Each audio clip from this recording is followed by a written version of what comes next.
I brought in a plumber to look at a minor leak in my backyard. Not even an hour later, my phone buzzed and his tone had dropped to a hushed whisper. "Sir, I need to ask you something. Is there anyone else living on your property?"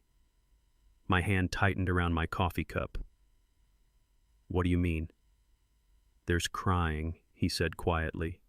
"It's coming from your old cistern, and it doesn't sound like a recording." I didn't fully believe him, but I went out to check anyway. And when I finally opened that cistern, what I saw inside made me go completely still. Welcome back. Before we uncover what was hidden beneath that cistern, leave a comment and let me know where you're watching from. Don't forget to like and subscribe. This is a fictional story designed to bring meaningful and insightful experiences. Wishing everyone good health. The phone rang at exactly 9:47 on a Tuesday morning, and the plumber's whispered voice on the other end would shatter every assumption I'd made about the last 3 years of my life. I am Franklin Ballard, 65 years old, and for 35 years, I guided cargo ships through the treacherous Columbia River Bar. This house on Hawthorne Boulevard has been our family home for over 30 years. It's where Lorraine and I raised our girls. I retired 2 years ago thinking the most dangerous thing I'd ever face again was deciding between Colombian or Kenyan coffee. I never imagined that in all the years we'd called this place home, a horror was being hidden right under my feet. "Are you sure no tenants, no relatives staying with you?" "Tony, what's going on?" Another pause. Then quieter. "There's crying from your cistern, and it doesn't sound like a TV, Mr. Ballard. It sounds like someone trying not to be heard." My coffee mug froze halfway to my lips. For a moment I thought I'd misheard him. Crying from the cistern. The old underground water tank I'd forgotten existed until Tony mentioned inspecting the drainage system. "That's impossible," I said, but my voice had gone hollow. "I thought so too. That's why I'm calling before I go any further. I'm standing by your back fence right now. I can hear it through the pipes." I set down my coffee, my hand suddenly unsteady. "I'll be right out." I hung up and stared at my phone for 3 seconds, processing. Then I was moving, grabbing my jacket from the hook by the door, shoving my feet into boots without lacing them. My mind raced through possibilities as I crossed the kitchen. A raccoon trapped underground, wind through the pipes creating acoustic tricks, a neighbor's TV on too loud, but Tony Martinez was a professional. For a moment I just stood there frozen, Tony's phone still playing that terrible sound. Then my legs moved without my brain giving permission. I was crossing the wet grass toward the far corner of the yard before I'd made any conscious decision, Tony following close behind. The morning was cold, the kind of March cold that seeps through your jacket and settles in your bones. But I barely felt it. All I could feel was the pounding of my heart and a terrible growing certainty that my world was about to shatter in ways I couldn't yet imagine. The cistern hatch sat about 40 feet from the house, tucked between 2 overgrown rhododendrons near the back fence. I'd walked past this spot dozens of times in the 30 years I'd lived here, never giving it a second glance. Just another piece of old infrastructure buried and forgotten. Except it hadn't been forgotten. Not by everyone. As we got closer, I noticed the grass.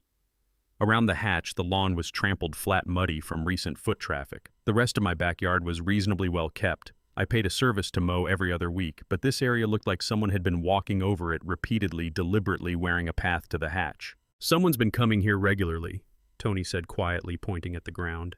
"See those ruts, eh?" I saw them. Tire tracks cutting through the grass near the back gate, the one I never used. Deep grooves in the mud where a vehicle had driven onto my property multiple times, recent enough that the spring rains hadn't washed them away yet. My oldest daughter, Victoria, parked in the driveway when she visited, always had. She drove a pearl white Audi and was meticulous about where she left it. So whose vehicle had been driving into my backyard and why? We reached the hatch. The first thing I noticed was that it wasn't what I'd expected. When I'd bought this house, the inspector had noted the cistern in his report. Old, non-functional, probably sealed. I'd pictured rusted metal, maybe concrete, poured over the top.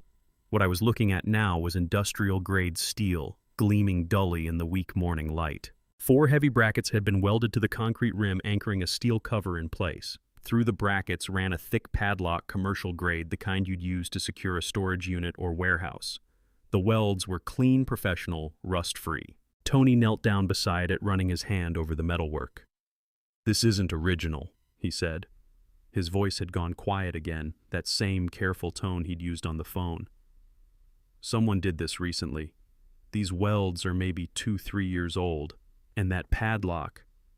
He tested it, solid, unyielding. That's a master lock, probably 70, 80 bucks. You don't put something like that on unless you're serious about keeping something secure. Or keeping something contained. The thought hit me like a wave against rocks, and I had to steady myself against one of the rhododendron branches. You need to understand, I'd walked past that cistern 100 times in 3 years, never once thinking to check it. I'd lived in this house, slept 30 yards away, gone about my quiet retirement life, while someone had apparently been accessing this hatch, installing locks, reinforcing it, turning an abandoned water tank into something else entirely. Why would anyone lock an empty water tank? I asked, though I was afraid I already knew the answer. Tony didn't respond. He was pressing his ear against the hatch, now his expression tight with concentration. He held up one hand for silence. I held my breath. For several seconds, nothing. Just the ambient sounds of the neighborhood, distant traffic, a dog barking 3 houses down, wind rustling the bare branches overhead. Then knock, knock, knock. 3 deliberate strikes, metal on metal coming from below. Slow measured. A pattern. Someone was down there, someone was knocking back. Tony pulled back, his face pale. That's not random, he whispered. Listen, 3 knocks. That's a signal. He rapped twice on the hatch with his knuckles. We waited. 5 seconds. 10. Knock, knock, knock. The same pattern. 3 knocks in response. Jesus Christ, Tony breathed. My hands were shaking. I pressed them flat against my thighs to steady them, but it didn't help. Someone was alive down there, conscious, able to hear us, able to respond. They'd been listening when Tony worked on the drainage. They'd heard him above ground and tried to signal. How do you prepare yourself to hear proof that someone is buried alive in your own backyard? You don't. You just kneel down beside the hatch like I did, ignoring the mud soaking through your jeans, and you press your face close to the gap where the steel meets the concrete. Hello? My voice came out hoarse. I cleared my throat and tried again. Can you hear me? Who's down there? Silence. Long enough that I started to think maybe I'd imagined the whole thing. Maybe the knocking was pipes settling or some acoustic trick. Then so faint I almost missed it, a voice. Female. Hoarse, like she hadn't used it in a long time. The single word drifted up through the gap between steel and concrete, carried on a breath of cold, stale air. Dad? The world tilted. I knew that voice. Even roughened by disuse, even weakened to a whisper, I knew it the way you know the sound of your own heartbeat. Franklin. Tony's hand was on my shoulder. Franklin, do you know that voice? I couldn't answer. Couldn't breathe. Couldn't process what I'd just heard because it was impossible. It couldn't be her. She'd been gone for 3 years. She'd sent me messages saying she was fine, that she'd started over, that she didn't want contact. But that voice was my daughter's. Who's down there? I called louder now, pressing my hands against the cold steel. Can you hear me? Say something else, please. The wind died. The neighborhood went silent. All I could hear was that single word rising through the rust and darkness, Dad. Louder this time, more desperate, and unmistakably, impossibly, my youngest daughter, Natalie. Natalie, who'd disappeared 3 years ago. Natalie, who'd sent me voicemails saying she was fine and needed space. Natalie, who I'd believed had simply chosen to walk away from her old life. Natalie was here, under my feet, under my own goddamned property, locked behind industrial steel and $70 padlocks and fresh welds that someone had installed while I slept 30 yards away. Natalie, I was shouting now, not caring if the neighbors heard. Natalie, is that you? Can you hear me? Dad, please, is it really you? Her voice cracked on the last word. I could hear her crying now, the same broken sobbing Tony had recorded, but closer, more real. My daughter, my baby girl, alive, imprisoned, right here, for 3 years. I grabbed the padlock, yanking at it uselessly. The steel brackets didn't even rattle. Whoever had installed this had done it right, had made sure it wouldn't be opened without the right tools or the right key. Tony, I said. My voice sounded strange in my own ears, distant and hollow. Call 911, right now. Tell them we found someone. Tell them she's trapped. Tell them to bring equipment to cut through steel. Tony already had his phone out, fingers moving across the screen. I pressed my mouth close to the gap. Natalie, I'm here. I'm getting you out. Do you understand? We're getting you out right now. Dad. She sounded like she didn't believe it, like she thought she might be dreaming. Is it really you? Or is it another recording? Another recording. The words hit me like a fist to the chest. What did that mean? What the hell had been happening down there? It's me, I said. It's really me. We're getting you out. Hold on, baby. Just hold on. My fingers shook so hard, I had to dial Victoria's number twice. The first time I hit the wrong digit and heard a stranger's voicemail. The second time her phone rang 4 times before she picked up. Dad. Her voice was cautious the way it always was when I called unexpectedly. What's wrong? I tried to keep my voice steady, tried not to let 3 years of rage and confusion bleed through. Victoria. I need you to come to the house, right now. It's an emergency. A pause. Too long. Then her careful reply. What kind of emergency? I gripped the phone harder, my knuckles whitening. Behind me, Tony stood by the cistern hatch, his arms crossed, waiting. The padlock gleamed in the midday sun. The old cistern, I said. There's someone. I need you here, please. Another pause. I could almost hear her mind working through the possibilities, calculating, weighing. I'm at a client meeting in Beaverton, she said finally. It'll take me at least 40 minutes to 20 minutes, I interrupted. Please, I wouldn't ask if it wasn't urgent. Now she sighed, the sound crackling through the speaker. Fine, 20 minutes. But Dad, if this is about selling the house again, it's not. I hung up before she could argue. Tony looked at me, his expression grim. She coming. She says 20 minutes. Tony checked his watch. From Beaverton. That's optimistic. I stared at the hatch. Natalie's voice still echoed in my skull, that hoarse whisper asking if I was a recording. How long had she been down there hearing voices that weren't real? 3 years. The thought made my stomach turn. We waited in silence. I paced the yard, counting minutes in my head, trying not to imagine what was beneath that steel cover. Tony pulled out his phone and made notes, photographing the hatch from different angles, zooming in on the welds. Evidence, he muttered. In case she tries to... He stopped. We both heard it. The crunch of gravel on the driveway. I glanced at my watch. 18 minutes. Victoria's silver Audi came around the side of the house, moving too fast, spraying gravel as she braked hard. She stepped out, her designer heels sinking into the soft earth near the back gate. At 42, Victoria Ballard was polished and controlled a real estate broker whose confidence was her currency. She wore a navy blazer, white blouse, and pearl earrings. Her dark hair was pulled back in a low bun. She looked at me, then at Tony, then at the cistern. Her expression didn't change, but something flickered in her eyes. Recognition, fear. What's going on? She asked, striding toward us. Why is there a plumber in the backyard? Tony nodded at her. Ma'am. She ignored him, focusing on me.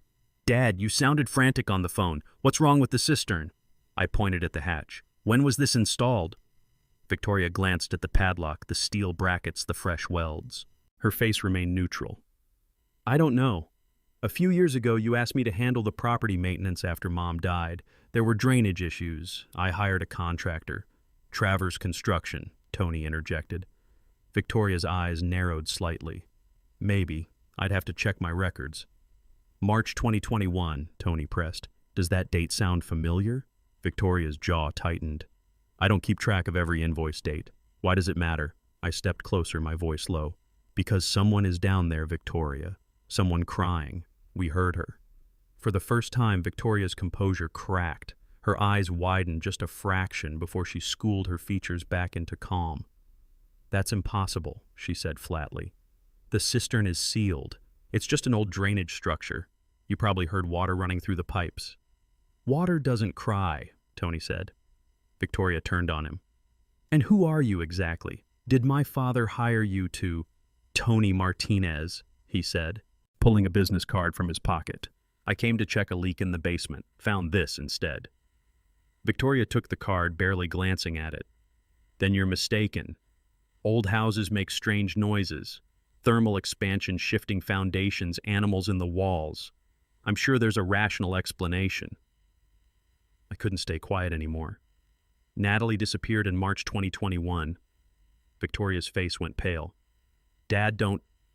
The same month you had drainage work done. The same month this hatch was installed. She shook her head, stepping back. You're not suggesting. Dad, that's insane. Natalie left.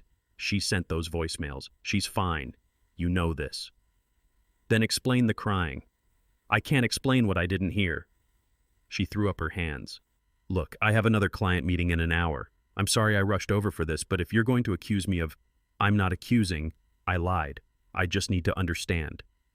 Victoria's phone buzzed. She glanced at the screen, and relief washed over her face. I have to go, she said quickly. We can talk about this later. Maybe have a contractor come out and check the drainage line, put your mind at ease.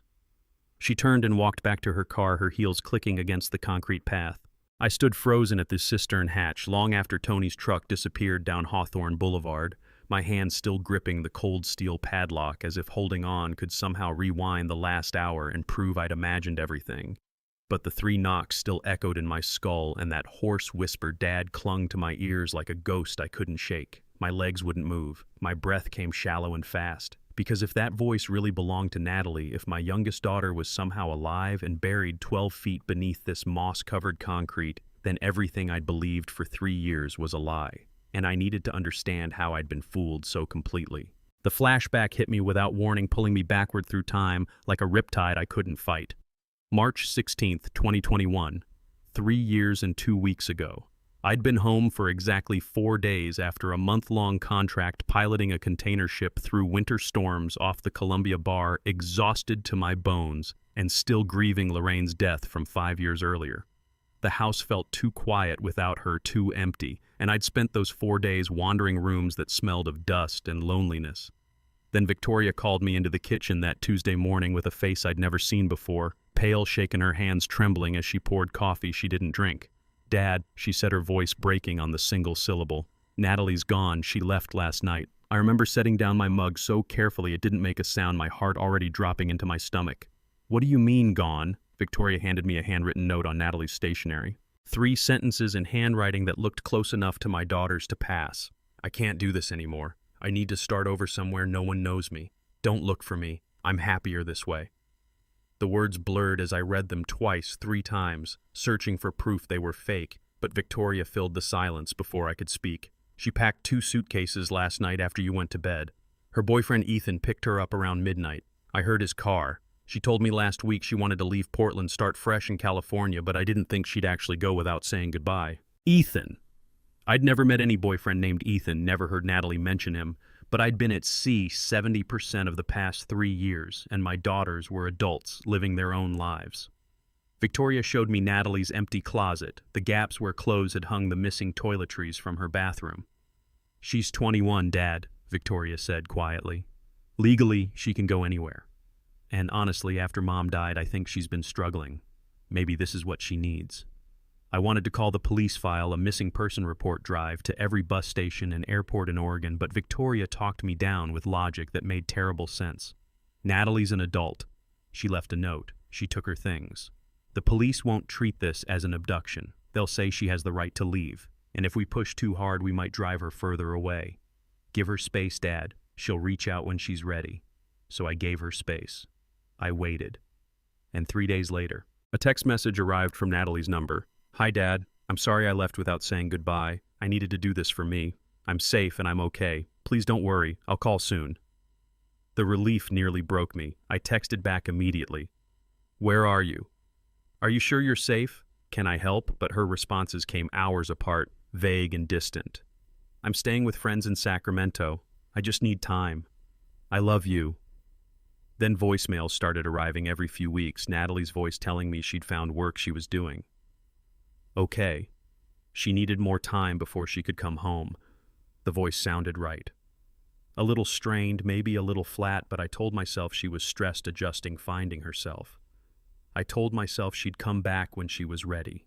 For 3 years I believed that lie. 3 years of texts and voicemails and carefully worded updates that kept me hopeful and passive and blind. I never questioned why she wouldn't video call, never pushed when she said she wasn't ready to share her address, never noticed that every message arrived at odd hours, that her voice never laughed, that she never asked about me. I was so desperate to believe my daughter was alive and happy that I swallowed every digital breadcrumb Victoria fed me and called it love. But standing here now with my hand on this padlock and Natalie's real voice still echoing from below, "Are you real this time?" I understood with sickening clarity that I'd been hearing recordings. AI-generated fabrications. Victoria had cloned Natalie's voice from old family videos and spent 3 years sending me ghosts while my daughter rotted in darkness 7 feet beneath my own backyard. The present snapped back into focus. My hand was shaking so violently the padlock rattled. Sweat soaked through my shirt despite the March cold. What if she never left? The question formed in my mind like ice crystallizing. What if she's been here all along? What if every text, every voicemail, every reassurance that kept me from searching was a lie manufactured by the daughter I trusted most to protect the daughter I'd failed to save? I staggered backward from the cistern, my vision swimming, and pulled out my phone with hands that barely functioned. I had to know. I had to prove it. And there was only one person who could tell me if the money trail led where my worst fears were screaming it would go. I locked the study door before I called Quincy because some conversations you can't risk being overheard. The brass bolt slid home with a click that sounded too loud in the silent house. My hands were still shaking from watching Victoria's Audi disappear down the driveway, from Tony's grim words about permits and impossible drive times, from the memory of that hoarse voice whispering Dad through 3 feet of steel and concrete. I sat at my desk, pulled the blinds, and dialed the number I'd had memorized for 35 years.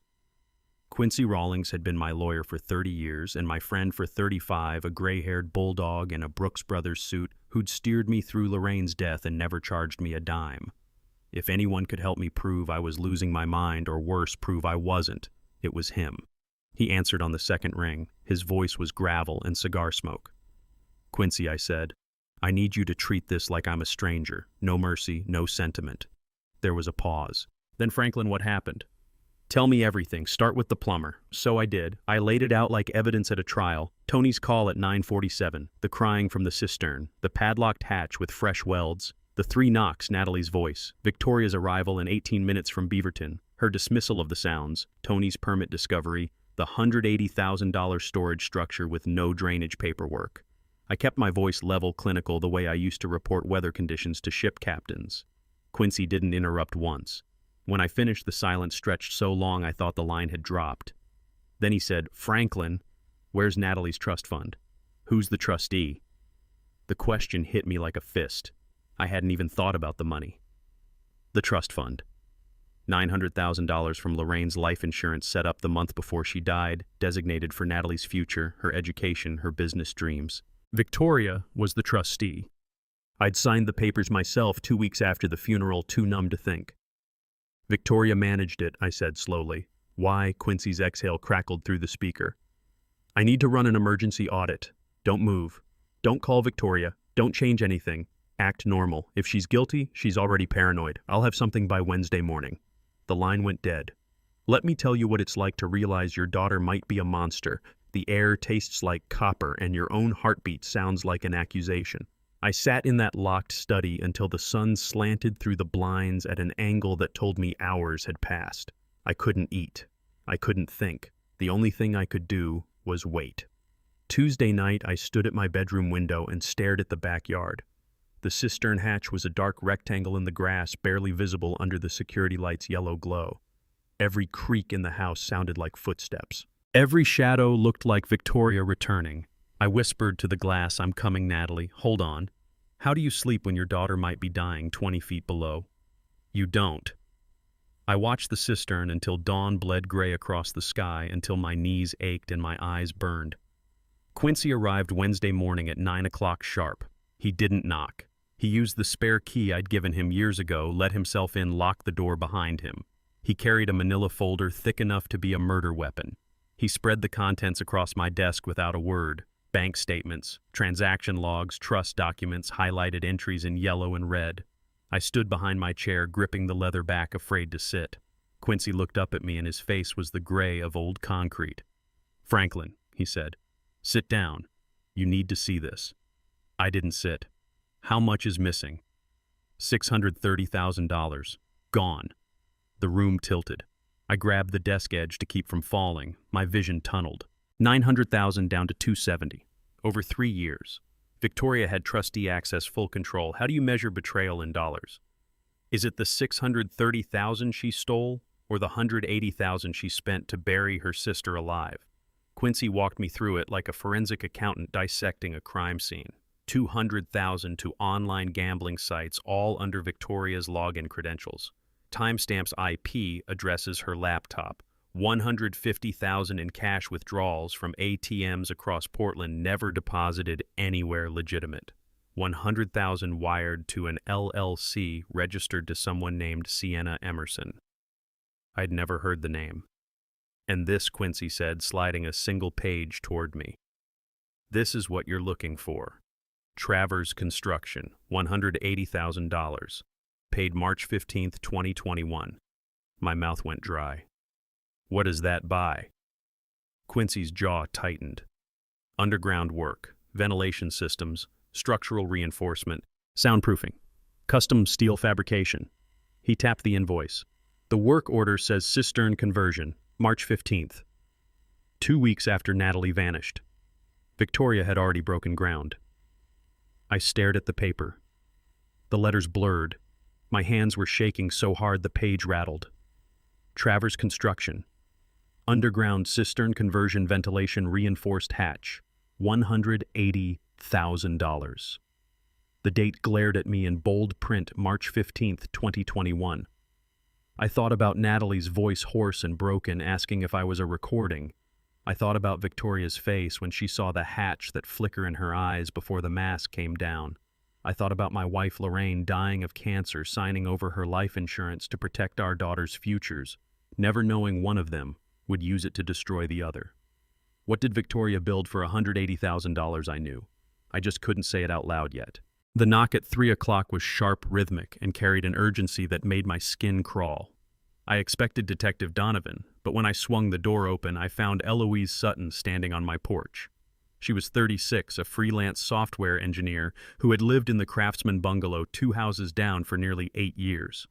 We had always been cordial, exchanging nods over lawnmowers or brief comments about the Oregon rain, but she was a private soul who kept odd hours and rarely ventured onto my property. Today, she looked like she hadn't slept in a week. She clutched a heavy laptop bag to her chest with white-knuckled intensity, her eyes darting toward the street as if she expected a strike from the shadows. "Mr. Ballard," she whispered, her voice brittle with a mixture of terror and hard-won resolve, "I need to show you what I've been hiding. I've been a coward for 3 years, but after hearing about that plumber yesterday, I can't let another hour pass in silence." I stepped aside and she hurried into the living room, heading straight for the coffee table. She didn't wait for an invitation to sit. She set her laptop down with a heavy thud, her hands shaking so violently she had to take a deep breath to steady them before typing her password. "In March 2021, I heard things," she began, her fingers flying across the trackpad.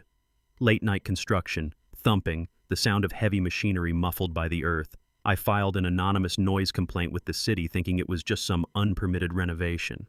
But the next evening, Victoria was at my front door, not with a gift, but with a warning. Eloise paused, a shiver visible in her shoulders. She told me she knew the complaint came from my IP address. She smiled that cold, predatory smile she uses when she's closing a deal, and mentioned how small the Portland tech community is. She hinted that a few phone calls could ruin my freelance reputation, making me look like an unstable litigator. She told me to mind my own business if I wanted to keep my career. So I stopped reporting, but I didn't stop watching. She opened a folder labeled Hawthorne Evidence, and a grid of video thumbnails filled the screen. My stomach dropped into my shoes. "I installed 3 additional 4K security cameras," Eloise explained, pointing to the angles. "I hid them under the eaves of my roof, angled specifically to catch your backyard and that cistern hatch. I've spent 3 years documenting every single time Victoria visited that spot." She clicked the first clip. It was dated March 22nd, 2021, just days after Natalie disappeared. The infrared footage showed Victoria's pearl-white Audi idling near the back gate. She stepped out carrying 2 heavy grocery bags and a toolbox. She moved with a practiced, chilling efficiency, unlocking the heavy padlock and disappearing down the hatch. "She stayed down there for 42 minutes that night," Eloise said, her voice dropping to a ghost of a whisper. "And she kept coming back. Over the last 1,095 days, I have recorded 187 distinct visits, always between midnight and 3 in the morning, always alone. I watched her bring down bags of supplies and come back up with sheaves of paper sketches, I realize now. I watched her face every time she locked that hatch. There was no grief, Mr. Ballard, no sadness for a missing sister, just the look of a woman checking on a business asset." As the clips played in a haunting time-lapse, I saw my eldest daughter through the seasons. I saw her bundled in a heavy parka in the dead of winter, chipping ice off the hatch with a crowbar. I saw her in summer dresses, checking her watch with annoyance, as if the person beneath the ground was an inconvenience to her social calendar. The sheer volume of evidence was suffocating. While I had been grieving, while I had been traveling for work, while I had been sleeping just 30 yards away, this digital ghost had been recording the truth I was too blind to see. Eloise scrolled through a meticulous spreadsheet she had maintained a ledger of my daughter's captivity. Every entry was date-stamped and cross-referenced with a corresponding video file. "But that's not the worst of it," Eloise said, her eyes filling with tears. "I'm a coder, Mr. Ballard. I work with audio processing for UI interfaces. About a year ago, I saw the Find Natalie page you set up. I downloaded the audio from the voicemails you posted, the ones you thought were from her. I ran them through a spectrographic analyzer." She opened a second program displaying a jagged map of sound waves in neon greens and blues. "Look at the pitch variance, or rather the lack of it. Human vocal cords have micro-tremors, tiny inconsistencies caused by breathing and emotion. These waves are too clean. They're algorithmic." She hit play on one of the messages I had cherished, the one where Natalie said she was finding herself in California. If you isolate the background frequency, you can hear the digital aliasing, a telltale sign of AI voice synthesis. Victoria didn't just kidnap her. She replaced her with a ghost. She used a voice cloning software to keep you at bay, training the model on old videos of Natalie until it was perfect enough to fool a grieving father's ears. I realized then that Natalie wasn't in California. She was in that hole, and I sat on this for months because I was afraid Victoria would follow through on her threats. "I let your daughter rot because I was worried about my bank account." Eloise broke down then, her forehead resting against the edge of the laptop. The silence in the room was heavy, broken only by the hum of the cooling fan and the distant sound of traffic on Hawthorne Boulevard. I looked at the screen, at the image of Victoria locking the cistern with the casual air of someone locking a garden shed. The betrayal was so vast it felt cosmic. It wasn't just a crime of passion or a momentary lapse in judgment. It was a 3-year campaign of calculated technological and physical torture. Every text, every call, every update had been a line of code designed to keep the hatch closed. "The police are coming at 8, I said, my voice sounding like it belonged to a stranger. "I need you to stay. I need you to give them everything. The logs, the videos, the audio analysis, all of it." Eloise looked up, wiping her eyes with the back of her hand, her expression hardening into something resembling courage. "I've already backed it up to 3 different cloud servers," she said. "And I've prepared a sworn affidavit. I'm not hiding anymore, Mr. Ballard. I've lived with the sound of my own silence for 3 years. It's time Victoria hears what I have to say." I looked out the window at the overgrown rhododendrons near the back fence. Somewhere beneath that mossy earth, my youngest daughter was waiting for a miracle. And thanks to the coward sitting in my living room, the miracle finally had a map.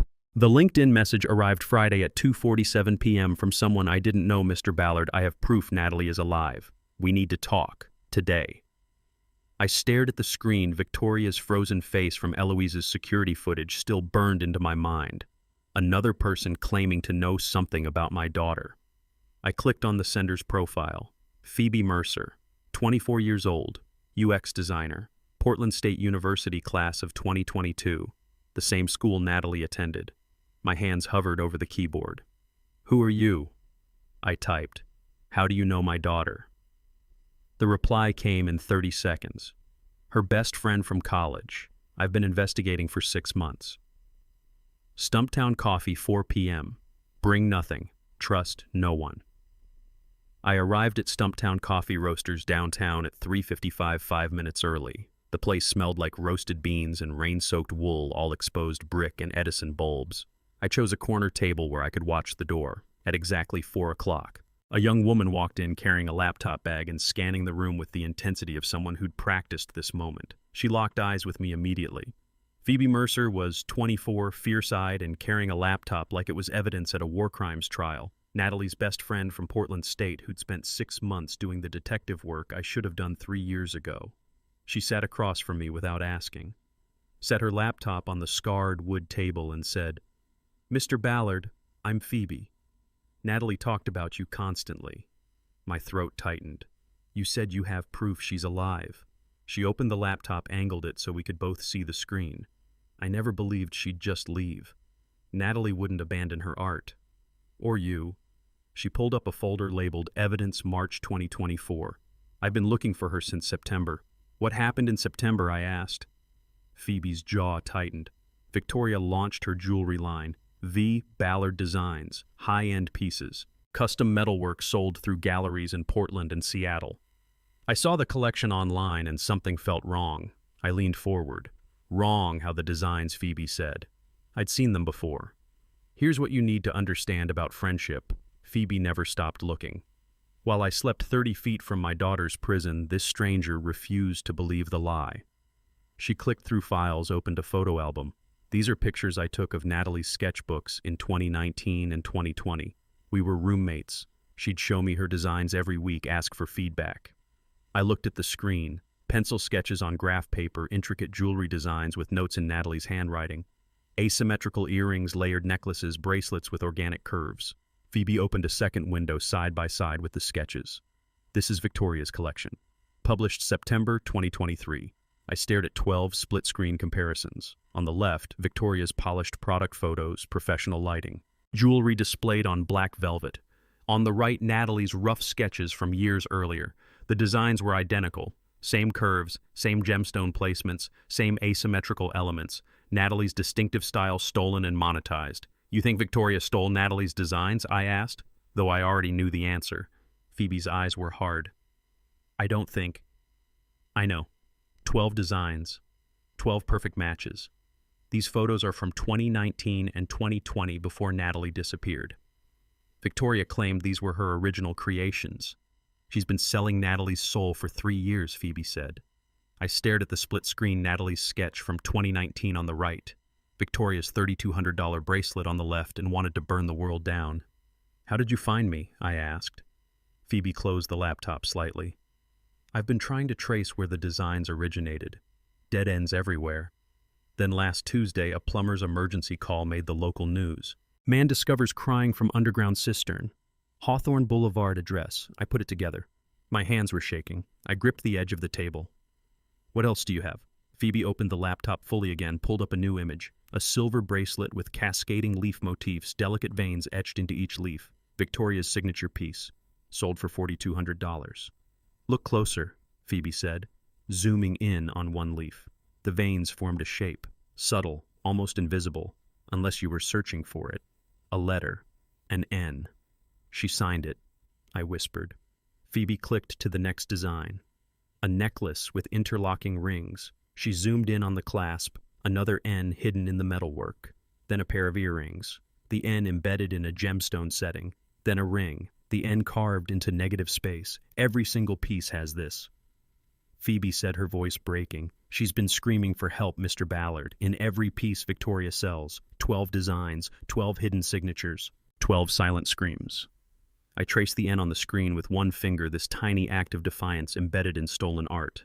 Natalie hadn't just been imprisoned. She'd been forced to work to create to fuel Victoria's business while rotting underground, and she'd fought back the only way she could. She's been designing jewelry from the cistern, I said slowly. Phoebe nodded. Victoria must be bringing her supplies, sketching materials, forcing her to work, creating the designs above ground, then Victoria takes them, fabricates them, sells them, and selling it for profit while Natalie rots underground. My voice was flat, cold. All emotion had burned away, leaving only calculation. Phoebe leaned forward. Mr. Ballard, I have 6 months of research. Timelines, sales records, gallery exhibitions. I can prove Victoria didn't create these designs, combined with whatever evidence you have. We can bury her, I finished. Phoebe's expression was fierce. We can save Natalie. I looked at the laptop screen, at the 12 split-screen comparisons, at the tiny N signatures hidden in curves and shadows. Evidence was piling up like sandbags against a flood. Quincy's financial audit showing $630,000 stolen. Eloise's notebooks documenting 187 visits. Security footage of Victoria's midnight routine. And now this proof that Natalie was alive, conscious, resisting, crying for help through the only language she had left. I traced the hidden N on the laptop screen, a leaf vein, a curve in silver, my daughter's name embedded in her own stolen art. Natalie had been screaming for help in every piece Victoria sold, and I hadn't heard her. Until now. At 10:30 p.m. Friday night, I grabbed a flashlight and walked barefoot across the wet grass to the cistern because waiting until morning felt like abandoning her all over again.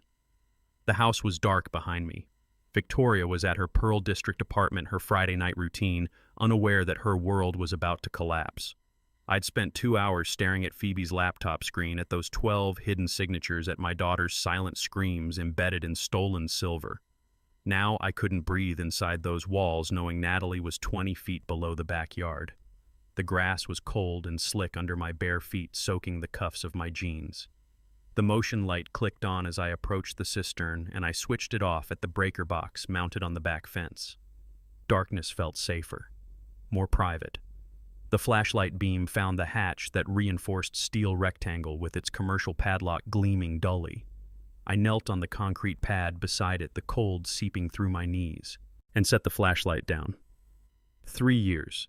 She'd been 20 feet below me for 3 years while I slept and ate and lived my quiet, oblivious life.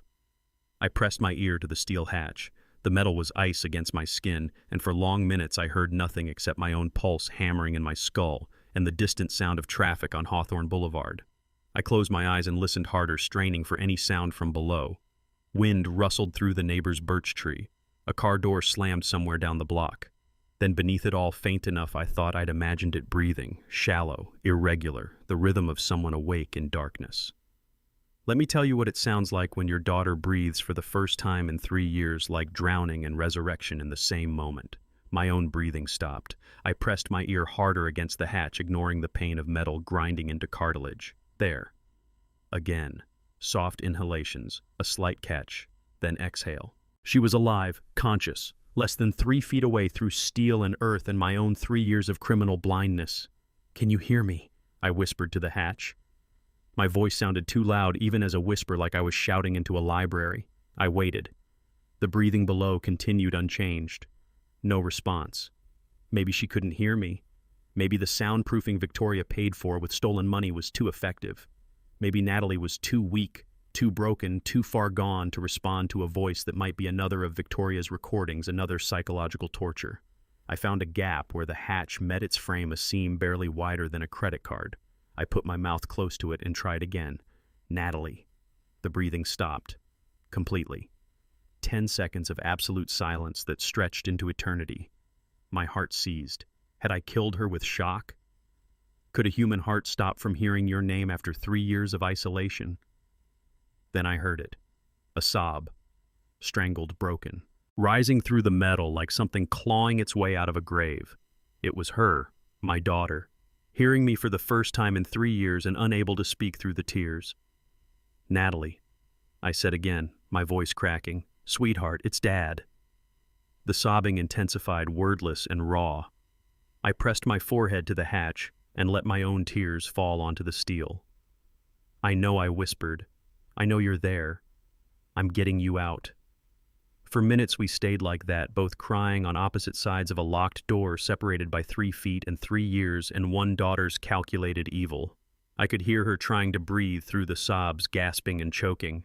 I told her to breathe slowly, the way I used to when she was 7 and had nightmares about drowning. "In through your nose, baby. Out through your mouth. I'm here. I'm not leaving." Gradually the sobbing quieted. I heard her breathing regulate, still shaky but controlled.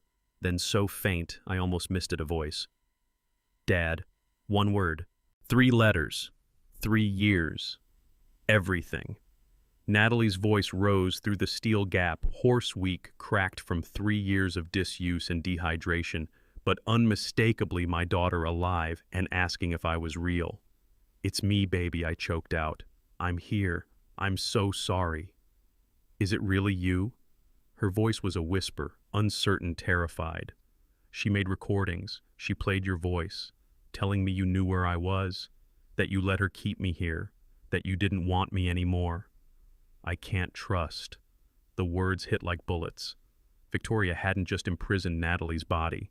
She'd tortured her mind, used my voice as a weapon, made my daughter believe I'd abandoned her, or worse, approved her captivity. "Are you real?" Natalie asked, and the question shattered me. "I'm real," I said. "This is real. Whatever she played for you, those were lies, fake. I didn't know. I swear I didn't know until 4 days ago. The plumber heard you crying." I pressed my palms against the hatch, wishing I could reach through steel. "I know about Victoria, the embezzlement, the contractor, the jewelry. Phoebe found you. She found your signatures. The N. You've been so brave." A sound came through the gap that might have been a laugh or another sob. "The N," Natalie whispered. "I hoped someone would see. I knew she was stealing my designs. I signed everything, every piece. I thought maybe eventually someone would notice. Someone would ask questions. How do you tell your child you're sorry for sleeping soundly while she counted days in darkness? You don't. You just promise it ends now. 2 more days, I said. I promise. Police, lawyers, everything. We have evidence. Financial records, security footage, witness testimony. Your art. It's all coming together. Hold on for me. Okay. Natalie's breathing steadied. Okay. Her voice was stronger now, threaded with something that might have been hope. Dad? Yeah, baby. I love you. I collapsed against the cold hatch, tears streaming, whispering I love you over and over while my daughter cried 3 feet below through steel and earth. After 3 years of silence, isolation, and fake recordings, she finally knew her father was real. He knew the truth, and he was coming for her. Detective Meredith Donovan arrived at 8 o'clock Saturday morning with a tactical team briefing binder and the kind of grim determination that meant she'd already decided this was a rescue, not an investigation. Detective Meredith Donovan was 44 gray-streaked ponytail SVU badge on her belt, and the kind of controlled fury in her jaw that told me she'd seen too many victims and refused to let Natalie become another statistic. Quincy had called her Friday night after I stumbled back inside from the cistern, my bare feet muddy and my face wet with tears. She'd read my initial report, reviewed Quincy's financial summary, and arrived with a plan already forming. "Mr. Ballard," she said, stepping into my living room and setting her binder on the coffee table. "I've been a cop for 22 years. This is the worst case I've seen in Portland. Can we get her out today?" I asked. My voice cracked on the word today. "That's why I'm here," Donovan said. "Show me everything." We moved to the dining room table. Quincy had already spread the evidence like a prosecutor preparing for trial: manila folders, bank statements, spiral notebooks, the USB drive. Phoebe's laptop with the jewelry comparisons queued up. Donovan pulled out a digital recorder notebook and camera. She worked methodically, photographing each document, asking questions in a calm, clinical voice that barely masked her rage. Quincy presented the financial records first. $630,000 stolen over 3 years, he said, sliding transaction logs across the table. Traceable directly to Victoria's accounts. Gambling sites, cash withdrawals, payments to an LLC, and this contractor payment for $180,000. "Who approved these transactions?" Donovan asked, pen poised. "Victoria was trustee," Quincy said. "Franklin signed blanket authorization in 2018 before Lorraine died. Standard estate planning. Victoria exploited it. You want to know what justice looks like? It's a middle-aged detective with reading glasses photographing your daughter's stolen art at 8:30 on a Saturday morning." I handed Donovan Eloise's 3 spiral notebooks. My neighbor documented Victoria's visits for 3 years. 187 trips to the cistern, dates times what she carried. Donovan opened the first notebook, read an entry aloud. March 18th, 2021, 11:47 p.m. Victoria arrived with contractor. Backyard lights on for 3 hours. She looked up at me. "This is the installation date." Eloise was too frightened to report, I said. "Victoria threatened her in 2019, told her neighbors who mind their own business live longer." Donovan's jaw tightened. "Witness intimidation. That's another felony. I'll need to interview her today." She turned to the laptop and pressed play on the first security footage clip. We watched Victoria unlock the hatch, descend, emerge 23 minutes later, lock everything, scan the yard like a prison guard. Donovan watched in silence as I fast-forwarded through dozens of clips, the same routine over and over, methodical and cold. Then I showed her Phoebe's evidence. 12 jewelry designs side by side with Natalie's college sketches from 2019 and 2020. Donovan zoomed in on the hidden N signatures, photographed each one. "Every piece has this N signature?" she asked. "All 12, I said. Natalie hid them intentionally. Her best friend Phoebe found them 6 months ago and tracked me down last Friday." "This proves consciousness and distress," Donovan said quietly. "Victoria can't claim Natalie was incapacitated or complicit. Your daughter was signaling for help while being forced to work." I told Donovan about Friday night, walking to the cistern barefoot at 10:30, pressing my ear to the hatch, hearing Natalie's breathing, then her broken sobs when I spoke her name, her hoarse voice asking, "Are you real?" She asked if I was real, I said. Victoria had been playing fake recordings of my voice, telling Natalie I knew where she was, that I approved, that I didn't want her anymore. Donovan set down her pen. Her professional mask cracked for the first time. Psychological torture, she said, voice barely above a whisper. Jesus Christ. Quincy leaned forward. That's aggravated kidnapping. Torture enhancement. We're looking at 40 years minimum if convicted on all counts. 1,095 days. That's how long Natalie counted darkness while I counted nothing. Before I tell you what Detective Donovan promised next, are you still with me? Comment. A, if you think the rescue should happen immediately, or B, if you think they need more time to prepare, and add one short reason, so I can see how you're thinking through this. Quick note, what follows includes some recreated details for narrative flow, but the core message about rescue and justice is what matters.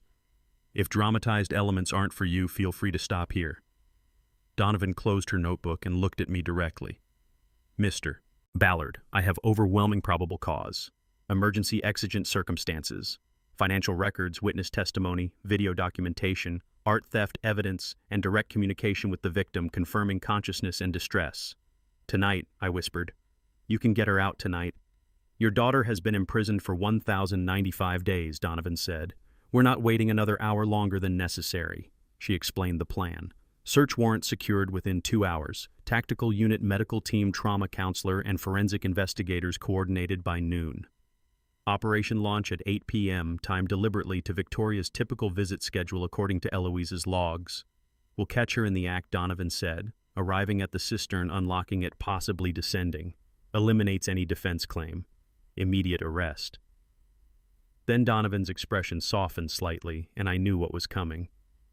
Mr. Ballard, she said carefully, after 3 years underground, Natalie's physical and psychological condition may be severe. Malnourishment, sensory deprivation, PTSD, trust issues. Providence Hospital Trauma Unit is on standby, but you need to prepare. I don't care, I said. I just want her alive. Trauma counselor will be on site during extraction. Donovan continued. She may not trust anyone at first, even you. She's spent 3 years hearing fake recordings being gaslit about reality. The transition will be fragile. How do you prepare to see your daughter for the first time in 3 years when she's been buried alive beneath your feet? Donovan slid a document across the table. Search warrant affidavit. I need your signature as property owner and reporting party. My hand shook as I picked up the pen. Black ink on white paper. I signed my name on 3 lines dated, "It watched Quincy witness it." Mr. Ballard, Donovan said, standing and collecting the evidence binders. We'll bring your daughter home tonight. Tonight. After 1,095 days. Tonight, Natalie would breathe free air. The doorbell rang at precisely 6:15 p.m., a hollow chime that felt like a death knell in the growing shadows of my hallway. I opened it to find a woman I barely recognized, though her face had haunted the periphery of Victoria's social media photos for years. Sienna Emerson stood there, her expensive trench coat stained with rain, her blonde hair matted against her forehead. She was 34, a former boutique owner and Victoria's constant companion in the high-stakes world of Portland's social elite. But the woman on my porch was a ruin. Her mascara had carved black canyons down her cheeks, and her hands were shoved deep into her pockets, twitching with a rhythmic, nervous energy. "Mr. Ballard," she rasped, her voice sounding like it had been scraped raw by 1,000 cigarettes. "I know the police are coming tonight," Victoria told me. "She's spiraling, and I can't be the one who goes down with the ship. I need to tell you about the favor, the one that started this nightmare." I didn't invite her in at first. I just stared at her, the accomplice who had helped bury my daughter's life in a mountain of lies. "Detective Donovan is 10 minutes away," I said, my voice as cold as the March wind. "If you want to talk, you talk to the recording." I pulled out my phone and hit record as she stepped into the living room, hovering near the sofa like she was afraid the fabric would burn her. She didn't sit. She just stood there staring at a framed photo of Natalie on the mantel, Natalie at 20, laughing, her red hair caught in the wind. "Victoria cleared my debts."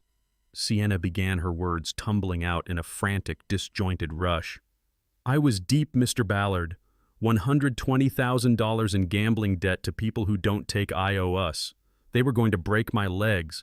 Victoria found out, and she didn't offer a loan, she offered an exchange. She said she needed to hustle Natalie, to teach her a lesson in humility. She told me it was a prank that would last a weekend, a way to make Natalie realize how much she needed her big sister." Sienna's laugh was a sharp, jagged sound. "A weekend.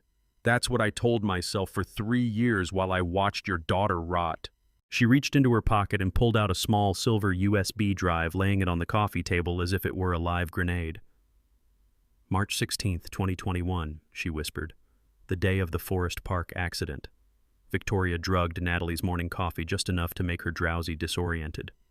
We drove her to a remote trailhead near the Lower Stone house. I was already there with the props. Victoria had thought of everything. She'd bought a professional CPR mannequin and dressed it in hiking gear. We smeared it with theatrical blood and threw it down a steep ravine. I covered myself in the same red syrup, tore my clothes, and waited. My stomach lurched as the image formed in my mind. The cold-blooded theater of it all was more terrifying than a physical assault. When Natalie started to come around, Sienna continued, I was screaming in her face. I told her we'd been hiking, that she'd tripped and pushed me, and when my friend tried to catch us, she'd knocked him over the edge. I told her he was dead. Natalie was so drugged, so confused, she kept sobbing that she didn't remember that she would never hurt anyone. Victoria played the hero. She told Natalie she'd hide the body, that she'd dispose of the evidence, but only if Natalie did exactly what she said. She told Natalie the police would never believe a druggie with memory gaps over a decorated real estate broker. The door opened. Then Detective Donovan and Officer Stafford entered without a word, their eyes locking onto the USB drive. Sienna didn't even flinch. She just kept talking to the empty air. Victoria didn't stop there. She recorded Natalie's confession while she was still under the influence. She used that recording as a leash for 3 years. But the real genius, the real evil, was the recordings she made of you, Mr. Ballard. She'd get you talking about how disappointed you were that Natalie left, or how you were done searching, and then she'd edit those clips using the same AI software she used for the voicemails. She played them on a loop through speakers in that cistern. She made Natalie believe that you knew she was a murderer. She made her believe that you were the one who suggested she stay underground to avoid prison. You let this happen for $120,000, Donovan asked, her voice a low, dangerous hum. She picked up the USB drive and plugged it into her laptop. I tried to stop it in May. Sienna sobbed, her composure finally shattering. I told Victoria it had gone too far. She just looked at me and said, why would I stop? She's my golden goose. Victoria was stealing Natalie's jewelry designs, intricate, beautiful things Natalie was sketching in the dark to keep from going crazy. Victoria was selling them for thousands, building a brand on a prisoner's talent. She told me if I ever went to the cops, she'd pin the whole thing on me. She had photos of me at the crime scene. She had the bank transfers to my bookies. She owned me as much as she owned Natalie. Donovan clicked through the files on the USB. There they were, the mannequin lying in the mud, the theatrical blood, the metadata proving the photos were taken the day Natalie disappeared. And then the audio files. I heard Victoria's voice slurred with wine, laughing. She actually thinks she killed a guy, Sienna. She's down there right now drawing necklaces for my fall collection because she thinks it's the only way I'll keep the cops away. It's perfect. The room went silent, the only sound the mechanical whir of the laptop's fan. I looked at Sienna, this broken, pathetic accomplice. She hadn't come here out of the goodness of her heart. She'd come because the walls were closing in, and she wanted to trade a confession for a lighter sentence. She'd watched my daughter lose 3 years of her life, 1,095 days of darkness and manufactured guilt, while she enjoyed the fruits of Victoria's stolen wealth. You're under arrest, Ms. Emerson, Donovan said, her tone devoid of any empathy. Conspiracy to commit kidnapping, aggravated fraud, and witness intimidation. Stafford, take her out. As they led her away in handcuffs, Sienna turned back to me. She never stopped drawing you, she whispered. In every sketch Victoria brought up to show me your face was in the margins. Natalie never believed the recordings, Mr. Ballard. Not deep down. She was waiting for you. I didn't answer. I couldn't. I just looked at the silver USB drive on the table. It was the key to Victoria's undoing, but it was also a record of a betrayal so deep it felt like a physical wound. The police were leaving for the cistern in an hour. The tactical team was assembling, and for the first time in 3 years, I knew exactly what I was going to say when that hatch finally opened. At 4:17 p.m., my phone rang with a 541 area code, Bend, Oregon, and a man's voice cracked before he even said his name. Mr. Ballard, I built the room. I'm so sorry. I built the room where your daughter is. I froze. Detective Donovan, still in my living room finishing Sienna's arrest paperwork, looked up sharply. I put the call on speaker. Who is this? I asked. Ulrich Travers, the voice said. Contractor. I did the cistern work in March 2021. 180,000 cash. She told me it was a wine cellar. Climate-controlled, soundproofed for humidity. I didn't know. I swear to God I didn't know it was a prison. You took $180,000 to build a cage for my daughter, I said. My voice was ice. Donovan moved quickly, pulling out her recorder and setting it beside the phone. Mr. Travers, this is Detective Meredith, Donovan, Portland PD. I'm recording this call. You're confessing to constructing the structure? Yes, Ulrich said. His voice shook. My wife had stage 4 cancer. The treatment wasn't covered.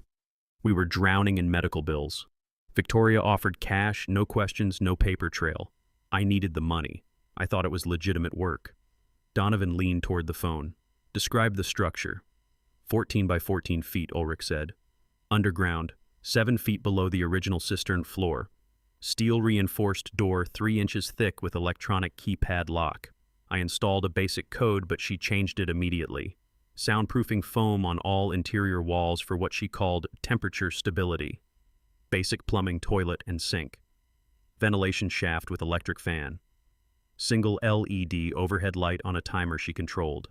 A cramped concrete box. 196 square feet. My daughter's entire world for 1,095 days. How do we bypass the lock? Donovan asked. I can walk you through it, Ulrich said. Or I can drive there tonight. 3 hours from Bend. I'll do whatever you need. Just please get her out. Donovan glanced at me. Mr. Travers, you understand that providing this information makes you an accessory after the fact to kidnapping? I know, Ulrich said quietly. I can't sleep anymore. I see that room every time I close my eyes. My wife died 6 months ago. I used blood money to buy her 6 extra months, and now I can't live with it. Just let me help. Send the blueprints first, Donovan instructed. Everything you have. Digital files, work, orders, specifications. Ulrich's email arrived 4 minutes later. Donovan opened the attachments on her laptop, CAD drawings, structural specs, electrical diagrams, plumbing schematics. The blueprints showed everything. The original cistern structure, a cylindrical concrete shaft 8 feet in diameter. Below it, Ulrich had excavated a rectangular room, a cramped concrete box with 7-foot ceilings. A steel staircase descended from the cistern hatch. The door marked in red sat at the bottom of the stairs with detailed notes about the lock mechanism, hinges, and reinforcement. You want to know what guilt sounds like? It's a contractor calling from 200 miles away, confessing to building a cage because his wife was dying and he needed cash for chemotherapy. By 5:30 p.m., my living room had transformed into a tactical command center. Officer Caleb Stafford, 29 and built like he lifted safes for fun, arrived with a tactical bag full of hydraulic spreaders and bolt cutters, the tools that would tear open my daughter's prison. Dr. Sarah Miller from Providence Trauma Unit studied Ulrich's blueprints with the focused intensity of someone who'd extracted victims from confined spaces before. Stafford examined the lock specifications.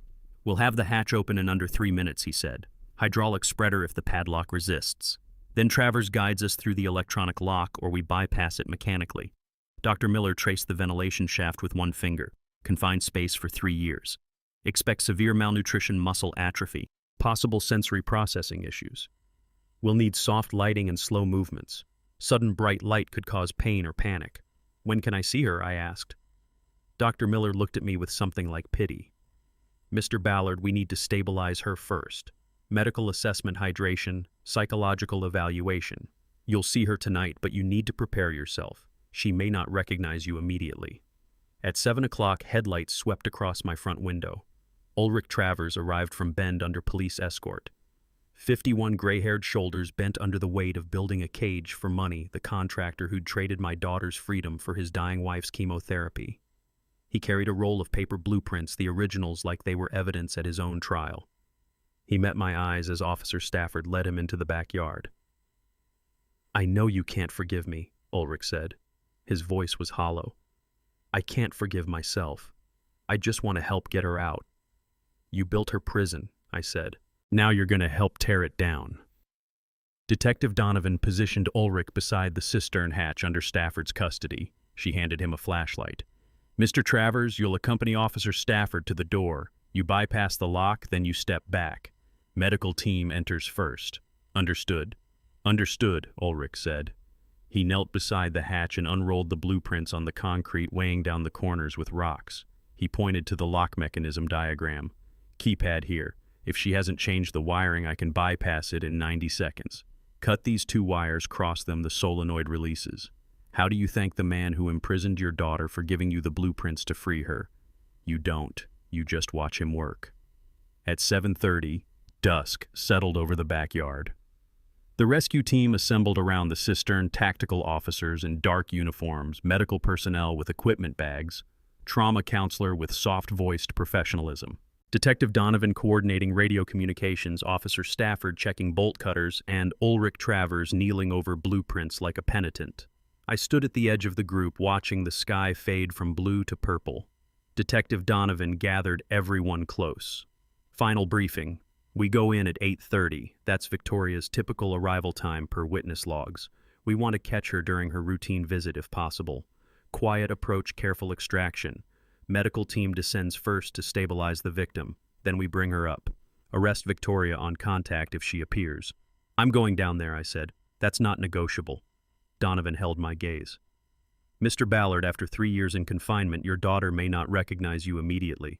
The psychological impact of sudden rescue can be severe. You need to prepare yourself for what you'll see. I'm prepared. I lied.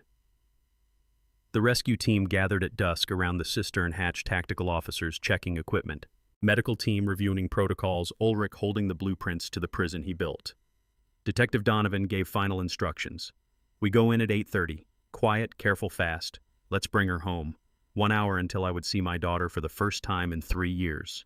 At 8:30 p.m., I crossed my own backyard in darkness, following Detective Donovan's flashlight toward the cistern hatch 12 feet and 3 years separating me from my daughter.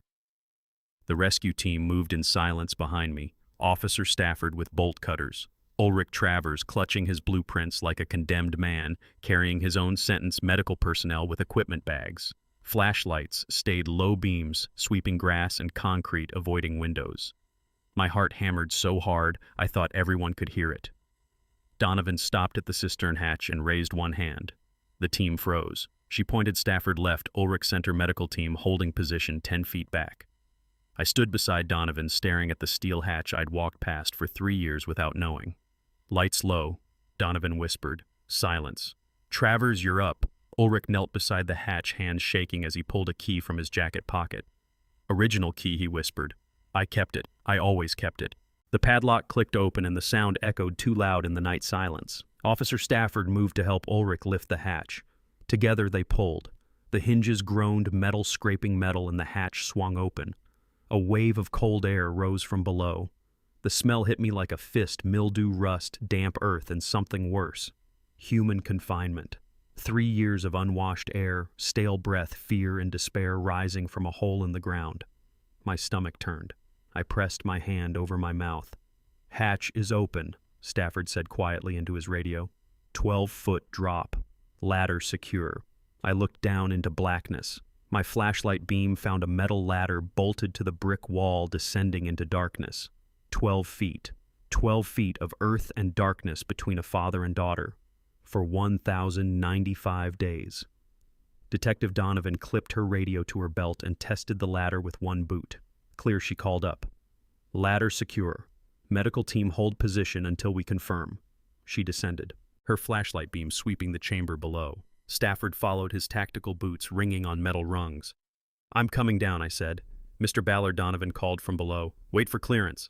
I ignored her and stepped onto the ladder. The rungs were cold through my palms, slick with moisture.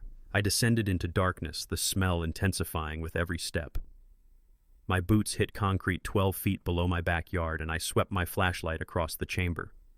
Damp brick walls curved and ancient, the original cistern structure. Rusted pipes crisscrossed the ceiling.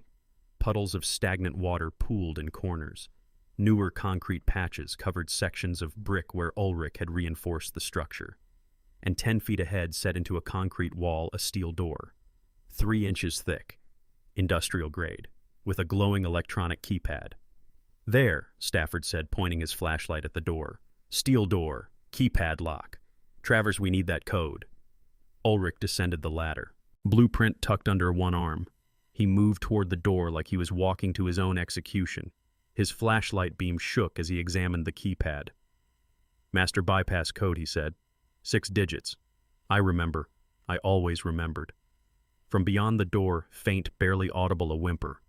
Or maybe a breath. Something human. My knees nearly gave out. I grabbed the brick wall to steady myself. Is that her breathing?" I whispered. "Everyone quiet," Donovan ordered. "Listen." We stood in absolute silence. I could hear my own pulse in my ears, Stafford's breathing water dripping somewhere. Then through the steel, a soft, ragged exhale. "You want to know what hell smells like? Mildew, rust, unwashed human confinement, and 3 years of despair rising from a hole in the ground." Detective Donovan moved close to the steel door. She pressed her ear to a ventilation gap near the top, then spoke clearly. "Natalie Ballard, Portland Police. We're here to help. Your father is here." Silence. 10 seconds that stretched into eternity. Then from behind the door, weak and hoarse, cracked from disuse, "Dad. Is Dad there?" I collapsed against the brick wall. My legs wouldn't hold me. Tears streamed down my face. Her voice. After 3 years of recordings, fake voicemails, AI-generated lies, her real voice asking for me. "I'm here, baby," I choked out, pressing my forehead to the cold steel door. "We're getting you out. I'm right here." Natalie sobbed on the other side. I could hear her crying, the sound muffled by 3 inches of steel but unmistakable.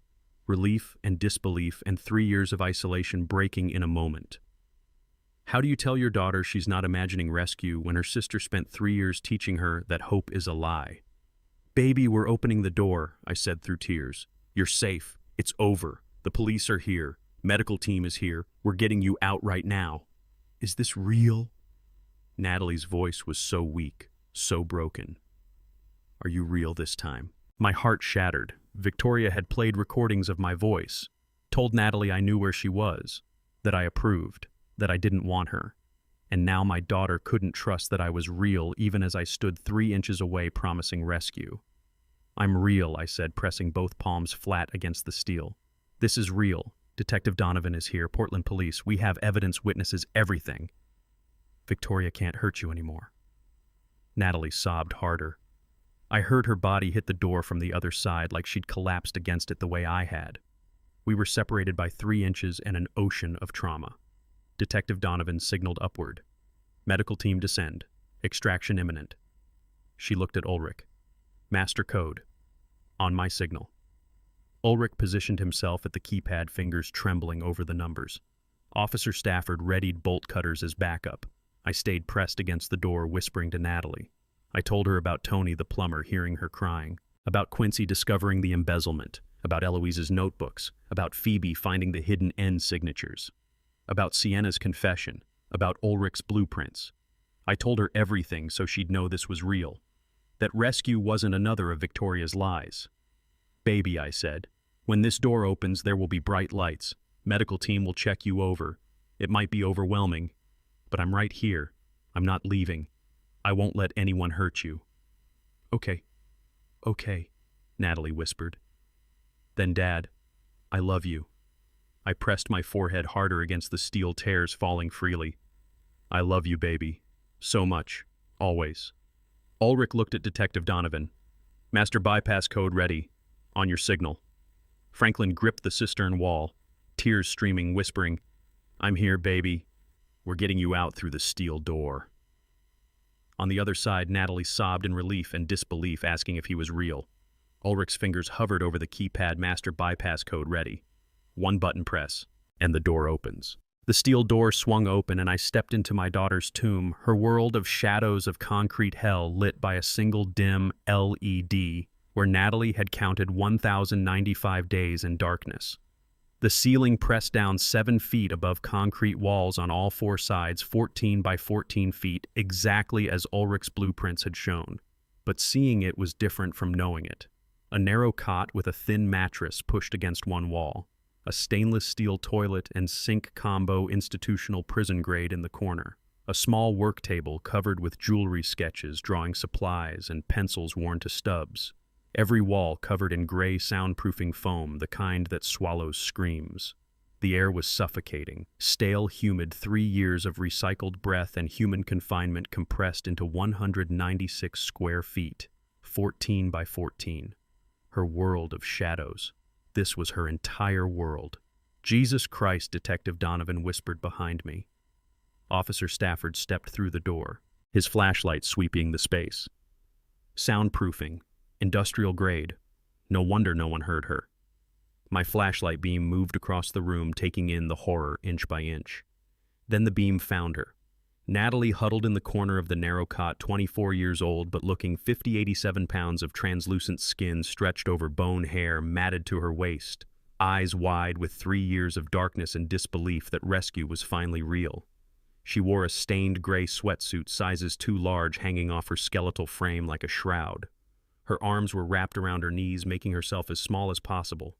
When my flashlight hit her face, she flinched and threw up one hand to shield her eyes. "Too bright," she croaked. Her voice was raw, cracked from disuse. "Please, too bright." I dimmed my flashlight immediately. "Natalie, baby, it's me, it's Dad. 87 pounds. My daughter weighed 87 pounds. Less than a college freshman.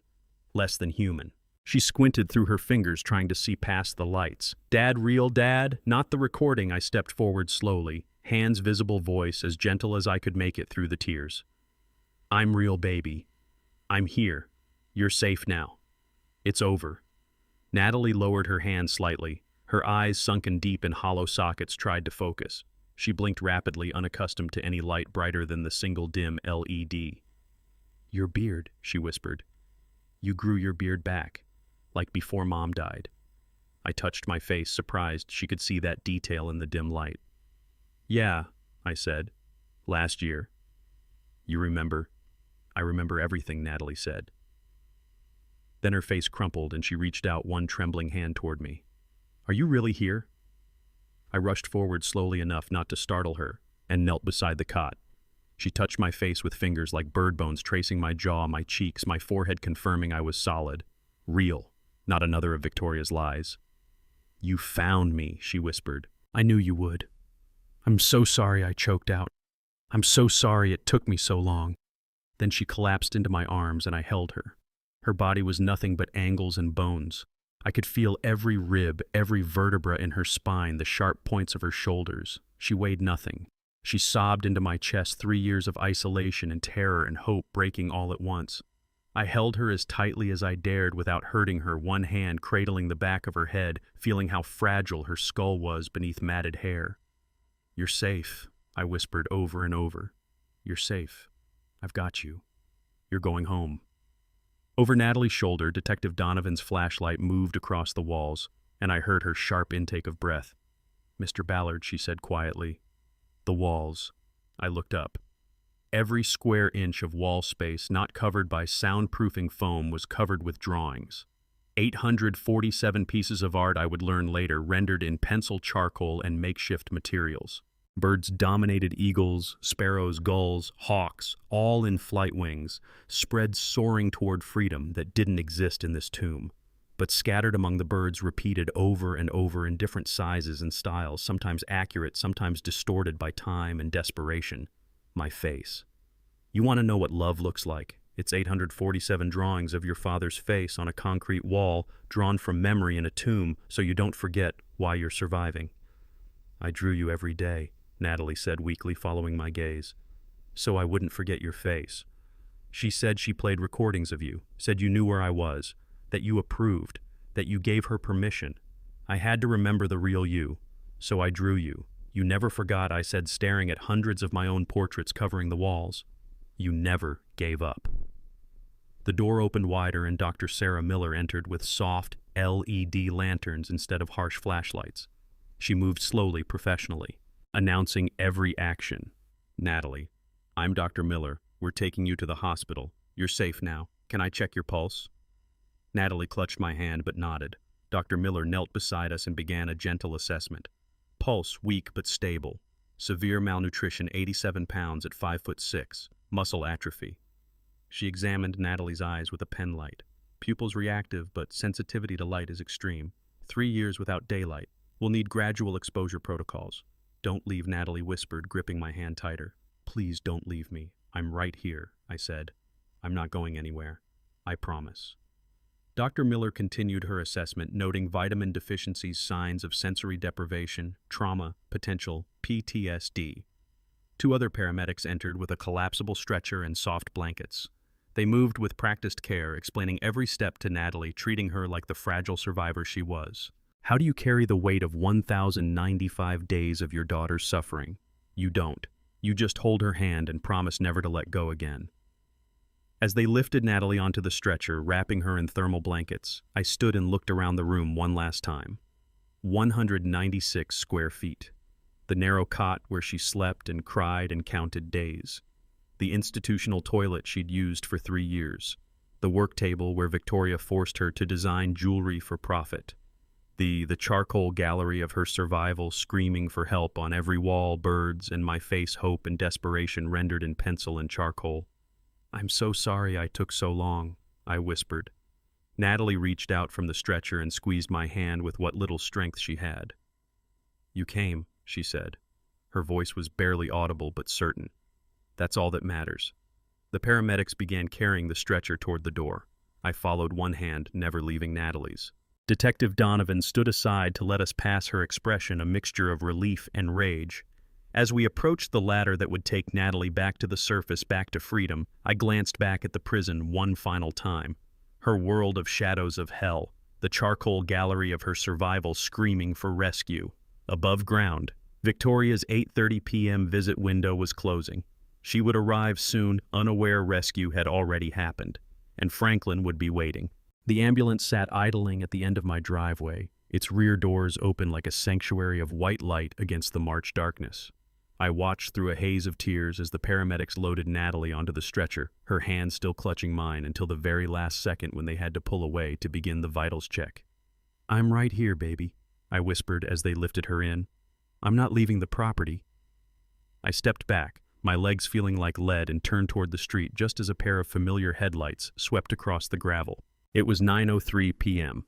Victoria was exactly 33 minutes late for her routine visit. The pearl-white Audi pulled to a stop near the back gate, its engine purring with a sickening, expensive smoothness. For a heartbeat, the world went silent. I stood under the yellow glow of the security light, my clothes stained with the mud and rust of the cistern, my face a mask of grief and fury. Victoria stepped out of the car, looking every bit the successful Portland mogul in a tailored charcoal cashmere coat and pearl earrings. She was carrying a brown paper grocery bag in one arm and her designer handbag in the other. She didn't see the police cruisers tucked behind the overgrown hedge at first. She only saw me. The grocery bag slipped. It hit the pavement with a muffled thud, an apple rolling toward my boot, followed by a carton of eggs that shattered the yellow yolk, spreading like a stain across the concrete. Dad! Her voice was a strangled gasp, her face draining of color until she looked as ghostly as the sister she had buried. What are you doing out here? Why are there lights? I didn't speak. I couldn't. If I opened my mouth, I feared I would roar. I simply stepped aside, pointing toward the open cistern hatch where the tactical team was still surfacing with pieces of evidence. Detective Donovan stepped out from the shadows of the garage, her hand resting on the grip of her service weapon, though she didn't draw it. Victoria Ballard, she said, her voice a low, rhythmic tolling of a bell. Step away from the vehicle. Keep your hands where I can see them. Victoria didn't move. Her eyes darted from me to Donovan, then to Officer Stafford, who was moving to block the rear of her car. I don't know what you think is happening, she stammered, her voice rising into a shrill defensive register. There's been a leak. I hired a contractor to fix the drainage. Dad, tell them I was protecting the foundation of the house. We found her, Victoria, I said, my voice sounding like it was coming from the bottom of a well. We found the drawings. We heard the recordings of my voice you used to torture her. We know about the mannequin in Forest Park. We know about the 63 transfers from the trust fund. The mask didn't just slip, it shattered. Victoria's posture shifted from confusion to a cold, jagged arrogance. She didn't look like a daughter anymore. She looked like a predator that had finally been cornered. You think you're a hero? She spat, her eyes flashing with a terrifying, righteous rage. I did what had to be done. She was a liability, Dad. She was going to throw her life away on some art career while I was the one keeping this family's name respectable. I gave her a roof. I gave her food. I kept her from a murder charge that would have ruined us all. You manufactured that charge, I shouted, taking a step toward her. Stafford moved in, placing a firm hand on my chest to hold me back. You drugged her and made her believe she was a killer so you could steal her soul and sell it for $3,000 a necklace. Victoria laughed, a sharp, hysterical sound that echoed off the brick walls of the house. She was happy down there. She had nothing to worry about. No taxes, no bills, no expectations. I was the one who had to do the work. I was the one who had to market those designs, deal with the galleries, maintain the lie. Do you have any idea how exhausting it is to live two lives for 3 years? Victoria Ballard, you are under arrest, Donovan interrupted, stepping forward with handcuffs glinting in the light. Kidnapping in the first degree, aggravated false imprisonment, identity theft, and embezzlement. Turn around. As Stafford spun her around and forced her arms behind her back, the clicking of the metal cuffs was the most beautiful sound I had ever heard. Victoria struggled, her heels scraping against the gravel. "You're choosing her!" she shrieked, twisting her head to glare at me as they pushed her toward the patrol car. "You're choosing the broken one over the one who actually stayed. I'm the one who took care of you after Mom died. I'm the one who managed the estate. You wouldn't even have a retirement if it weren't for me." "I don't have a daughter anymore," I said, my voice flat and final. "I have a survivor in an ambulance and a monster in handcuffs. Get her out of my sight." Stafford ducked her head and pushed her into the back of the cruiser. Through the glass, I saw her face distorted by a rage so pure it didn't seem human. She wasn't sorry. She wasn't regretful. She was only angry that she had been caught. As the patrol car pulled away, its red and blue lights painting the trees in rhythmic pulses, I felt a weight lift off the property that I hadn't even realized was there. The air felt cleaner. The silence felt honest. I walked toward the ambulance. The paramedics were starting the engine. I climbed into the back and sat on the small bench beside Natalie's stretcher. She was wrapped in a thermal blanket, an oxygen mask over her face, her eyes wide and unfocused. When she felt the shift of the vehicle, her hand groped blindly for mine. I took it, her skin feeling like parchment, her pulse a frantic drumbeat against my thumb. "She's gone, Natalie," I whispered, leaning close so she could hear me over the rumble of the engine. "She's never coming back to this house. She's never going to play those tapes again. It's just us now, I promise. It's just us." Natalie closed her eyes, a single tear tracking through the grime on her cheek. She didn't speak, but her grip on my hand tightened, a tiny, desperate anchor in a world that was suddenly terrifyingly huge again. As the ambulance pulled out of the driveway, leaving the house on Hawthorne Boulevard behind us, I looked out the rear window. The cistern hatch was still open, a dark rectangle in the grass, but it no longer looked like a mouth. It just looked like an empty hole. The sterile white of the Providence Hospital trauma ward was a violent contrast to the 3 years of gray concrete Natalie had endured. I sat in a high-backed plastic chair beside her bed, the steady, rhythmic beep hiss of the monitors the only sound in the room. Natalie was asleep, her body nearly lost beneath the heavy white duvets. They had started her on a refeeding protocol, slow, calculated drips of nutrients designed to prevent her heart from failing after years of starvation. Her skin under the harsh fluorescent lights looked like fine porcelain that had been shattered and glued back together. Dr. Amara Patel, the lead trauma specialist, signaled me from the doorway. I stood, my joints popping after hours of stillness, and followed her into the hallway. She was a woman of infinite patience, but her expression as she looked at Natalie's chart was grim. "Mr. Ballard," she said, her voice a low, steady hum. "We need to talk about the physical and psychological toll. We've weighed her. She is 87 pounds. For a woman of her height, a BMI of 14.1 is the edge of a cliff. She has severe muscle atrophy.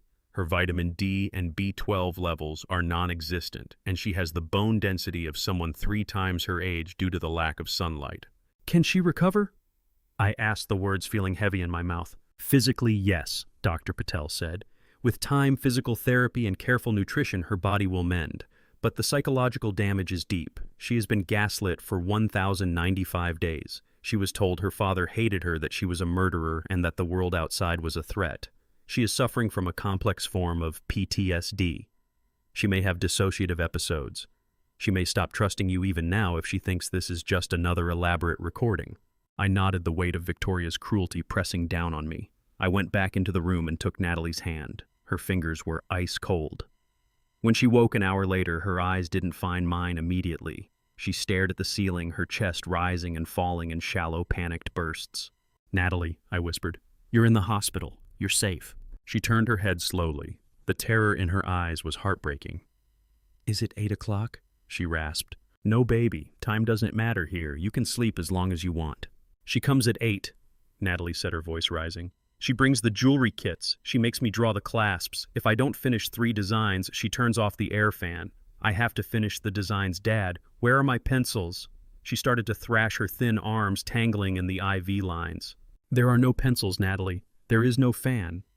I stood and leaned over her, gently pinning her shoulders to the bed. She's in jail. Victoria is in a cell. She can't touch the fan. She can't touch you. Natalie froze, her breathing jagged. She looked at me, really looked at me for the first time since the ambulance ride. She played a tape of you, she whispered, tears leaking from the corners of her eyes. You were talking to a lawyer. You said you wished I'd never been born because of the shame I brought the family. You said the cistern was too good for me. It was a lie, Natalie. She took a recording of me talking about a cargo ship insurance claim 3 years ago and edited it. I never said those things about you. I never stopped looking for you.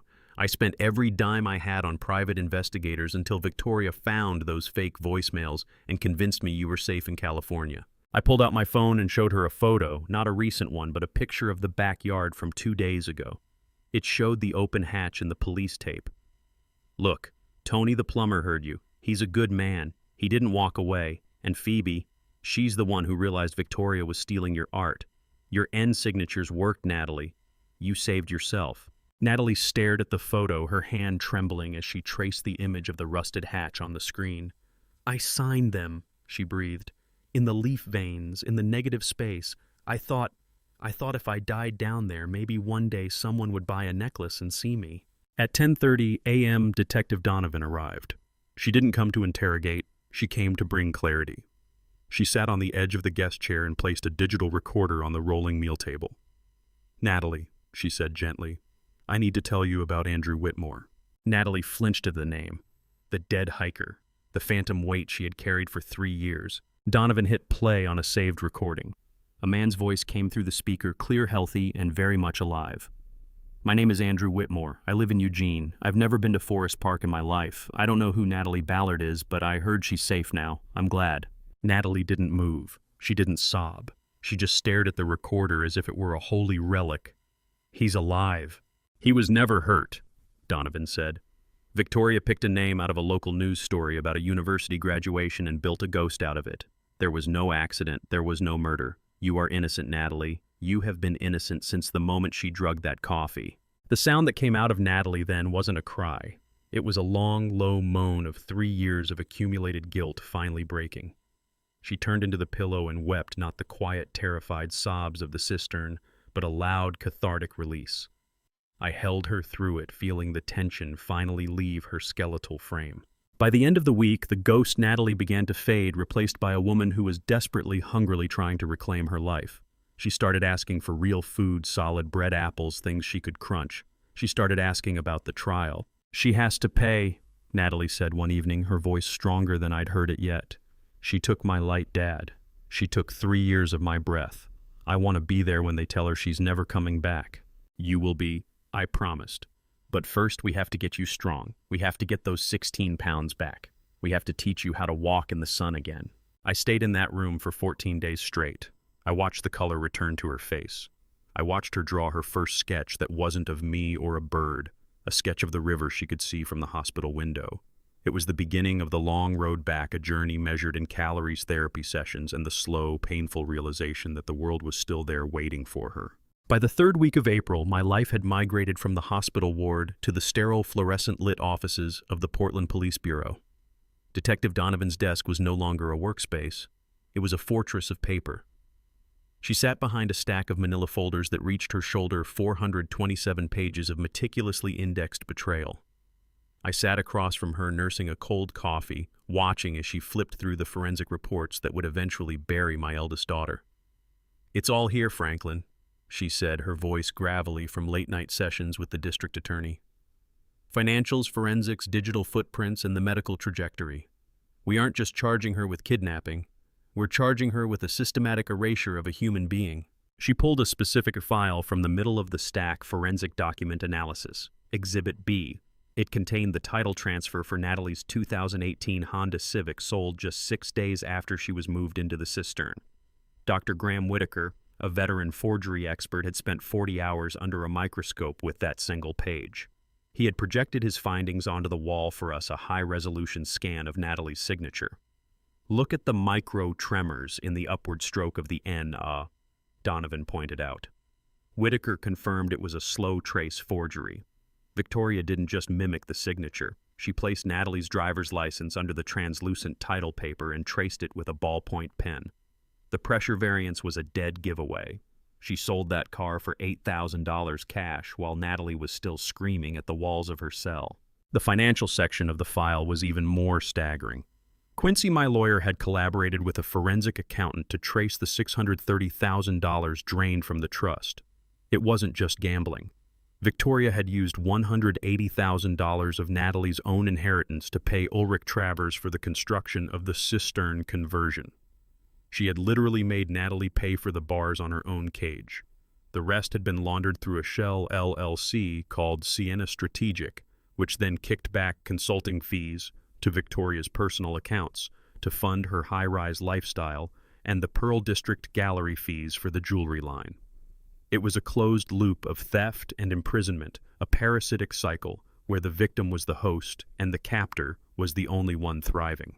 "But we needed more than just paper," Donovan said, sliding a new folder toward me. "We needed a witness who wasn't an accomplice, someone Victoria couldn't claim was coerced or delusional." And then Warren Kinsley walked in. Warren was a man who looked like he had lived 3 lifetimes in his 48 years. He was a recovering alcoholic, 90 days sober, who had been living in a maintenance shed near the lower Forest Park trails back in 2021. He had seen the entire Forest Park incident from a crack in the shed door. He described Victoria and Sienna setting up the mannequin, the theatrical blood, and the way Victoria had coached Natalie through her drugged confusion. Warren had stayed silent for 3 years, paralyzed by the fear that no one would believe a homeless man over a prominent real estate broker. But seeing Natalie's face on the news had finally broken his silence. His testimony was the final nail. He was the objective eye that confirmed the theater of the crime. I looked at the summary page of the 427-page file. It was a mountain of evidence that left no room for mental breakdown or accidental oversight. Section 1. The financial heist. Documentation of the $630,000 embezzlement, the forged car title, and the illicit use of trust funds for the cistern construction. Section 2. The engineering of a cage. Ulrich Travers blueprints the invoices for soundproofing foam and the specialized electronic lock system. Section 3. Digital deception. Leo Fitzgerald's spectrographic analysis of the 17 AI-cloned voicemails, proving a sustained campaign of technological gaslighting. Section 4. Eyewitness correlation. The matching testimonies of Sienna Emerson and Warren Kinsley documenting the staged murder. Section 5. Forensic medicine. Dr. Patel's 50-page report on the 87-pound weight, the BM1 of 14.1, and the long-term physiological damage of sensory deprivation. Section 6. The victim's voice. Natalie's 30-hour deposition detailing the 1,095 days of forced labor, the controlled ventilation, and the psychological torture of the fake recordings. "The district attorney is pushing for consecutive sentencing," Donovan explained, her eyes hard. "Kidnapping, aggravated false imprisonment, identity theft, fraud, forgery, and a special enhancement for psychological torture. If we win on all counts, Victoria won't see a parole board until she's in her 90s. She didn't just break the law, Franklin. She broke the social contract of family. The DA wants to make an example of her." I touched the edge of the file, feeling the weight of the paper. It was the only thing I had left of the 3 years I had lost with my daughter, a paper record of a tragedy that should never have happened. "It's enough," I whispered. "It has to be enough." "It is," Donovan said. She thought she was the smartest person in the room. She thought she could use AI to replace a human soul and a hole in the ground to erase a sister. She forgot that secrets have a way of leaking out through the pipes. We left the precinct together, the April sun finally feeling warm on my back. The trial was set for late May. Natalie was getting stronger every day, her weight climbing past 95 pounds, her sketches becoming more vibrant. We had the evidence, we had the witnesses, and we had the truth. For the first time since that Tuesday morning in March 2021, I felt like the world was starting to tilt back onto its axis. The 427 pages were a map of a nightmare, but they were also the bridge to Natalie's freedom. By the first week of May, the clinical white of Providence Hospital was replaced by the soft blue walls of a rented waterfront apartment on the Willamette River. Natalie couldn't go back to the house on Hawthorne Boulevard. The very thought of the backyard triggered tremors that lasted for hours. So we moved to a space filled with floor-to-ceiling windows and the constant restless movement of the water. Recovery was no longer measured by IV drips, but by the slow, painful reclamation of her physical self. 103 pounds, Natalie said one morning, stepping off the scale in the bathroom. She looked at her reflection, touching the slight curve of her cheeks where the hollows used to be. For the first time since the rescue, she didn't flinch at the light. 16 pounds of freedom, Dad. I think I'm ready to face her. Dr. Amara Patel continued her house calls, monitoring the refeeding progress and the muscle atrophy in Natalie's legs. The osteoporosis was a lingering shadow, but the physical therapy was working. Natalie could now walk the length of the riverfront park without needing to sit. But the psychological work, led by Dr. Elena Ross, was the true battlefield. We spent hours sitting on the balcony watching the sunset turn the river to liquid gold. Natalie would sit with her sketchbook, her fingers moving with a frantic, beautiful energy. She wasn't drawing me anymore or the birds in cages. She was drawing the people she had met in the hospital, the nurses, the orderlies, the survivors she'd seen in the waiting rooms. They have stories too, she whispered one evening. I'm not the only one who was kept in the dark. As the trial date approached, the reality of the legal battle began to settle over us like a shroud. Quincy and Detective Donovan visited frequently, prepping Natalie for her testimony. We sat at the dining table, the 427-page case file spread out like a map of a war zone. The defense is going to go after your memory. Quincy warned, his voice gentle but firm. They're going to claim the drugs Victoria gave you caused permanent cognitive distortion. They're going to say, you imagined the recordings of your father. They're going to paint Victoria as a desperate sister trying to save a mentally ill sibling from a murder charge. Natalie's grip on her tea mug tightened until her knuckles were white. She played his voice, Quincy. She played my father's voice, telling me I was a disappointment. I didn't imagine the speakers. I didn't imagine the one meal a day. I didn't imagine the 3 years I spent counting the thumps of her footsteps above my head. I know, Quincy said, and we have the spectrographic evidence to prove the voice cloning. But you need to stay calm. She wants you to break. She wants the jury to see a fragile victim who can't distinguish reality from trauma. You have to be the strongest person in that courtroom. The week before the trial, I made the decision to finalize the sale of 2156 Hawthorne Boulevard. I couldn't bear the thought of someone else living in that house while the cistern remained an open wound. I hired a specialized crew to pump 3 truckloads of industrial-grade concrete into the underground chamber. Natalie insisted on being there. We stood in the backyard, the May air smelling of lilacs and wet cement as the heavy hose snaked down into the hatch. We watched the gray sludge pour into the 196-square-foot room, rising over the cot, the stainless steel toilet, and the charcoal drawings of my face on the foam walls. We watched until the concrete reached the rim, sealing the tomb forever. It's gone, Natalie whispered as the crew smoothed the surface. She can't put anyone else in there. The hole is filled. The hole is filled, I repeated, feeling a strange, hollow relief. We walked away from the property for the last time, leaving the ghosts of 1,095 days buried under 6 feet of solid stone. The trial began on a Tuesday, the same day of the week Natalie had vanished 3 years earlier. The Multnomah County Courthouse was a fortress of limestone and security. Judge Helena Greer, a woman with silver hair and eyes like flint, presided over the case. As we walked down the center aisle of the courtroom, the silence was absolute. Victoria sat at the defense table dressed in a sharp navy suit, her hair perfectly coiffed, her expression one of practiced, icy indignation. She didn't look like a prisoner. She looked like she was waiting for a board meeting to begin. She didn't look at us, not once. The prosecution's opening statement lasted 4 hours. The district attorney laid out the timeline with devastating precision. The Forest Park incident, the $630,000 embezzlement, the construction of the cistern, and the 17 AI-cloned voicemails that had kept the world at bay. They showed the photos of the 14-by-14 room. They played the slurred, drunken recordings of Victoria bragging to Sienna Emerson about her golden goose. The jury, 12 ordinary people from Portland, looked at Victoria with a mixture of horror and disbelief. By the end of the first week, the evidence was an avalanche. Quincy's financial audit was a roadmap of greed. Dr. Whitaker's forgery report proved the car sale was a theft. Leo Fitzgerald's audio analysis turned Victoria's digital deceptions into a criminal confession. And then there were the witnesses. Eloise Sutton took the stand, her voice trembling but clear as she described the 187 midnight visits she had documented from her roof. Warren Kinsley, 90 days sober and dressed in a borrowed suit, described the mannequin in the woods with such vivid detail that one of the jurors had to look away.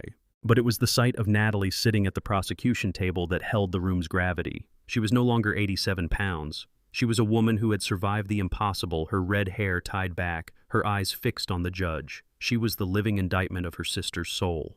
"The defense will start their case on Monday," Quincy whispered to me as we left the courthouse on Friday afternoon.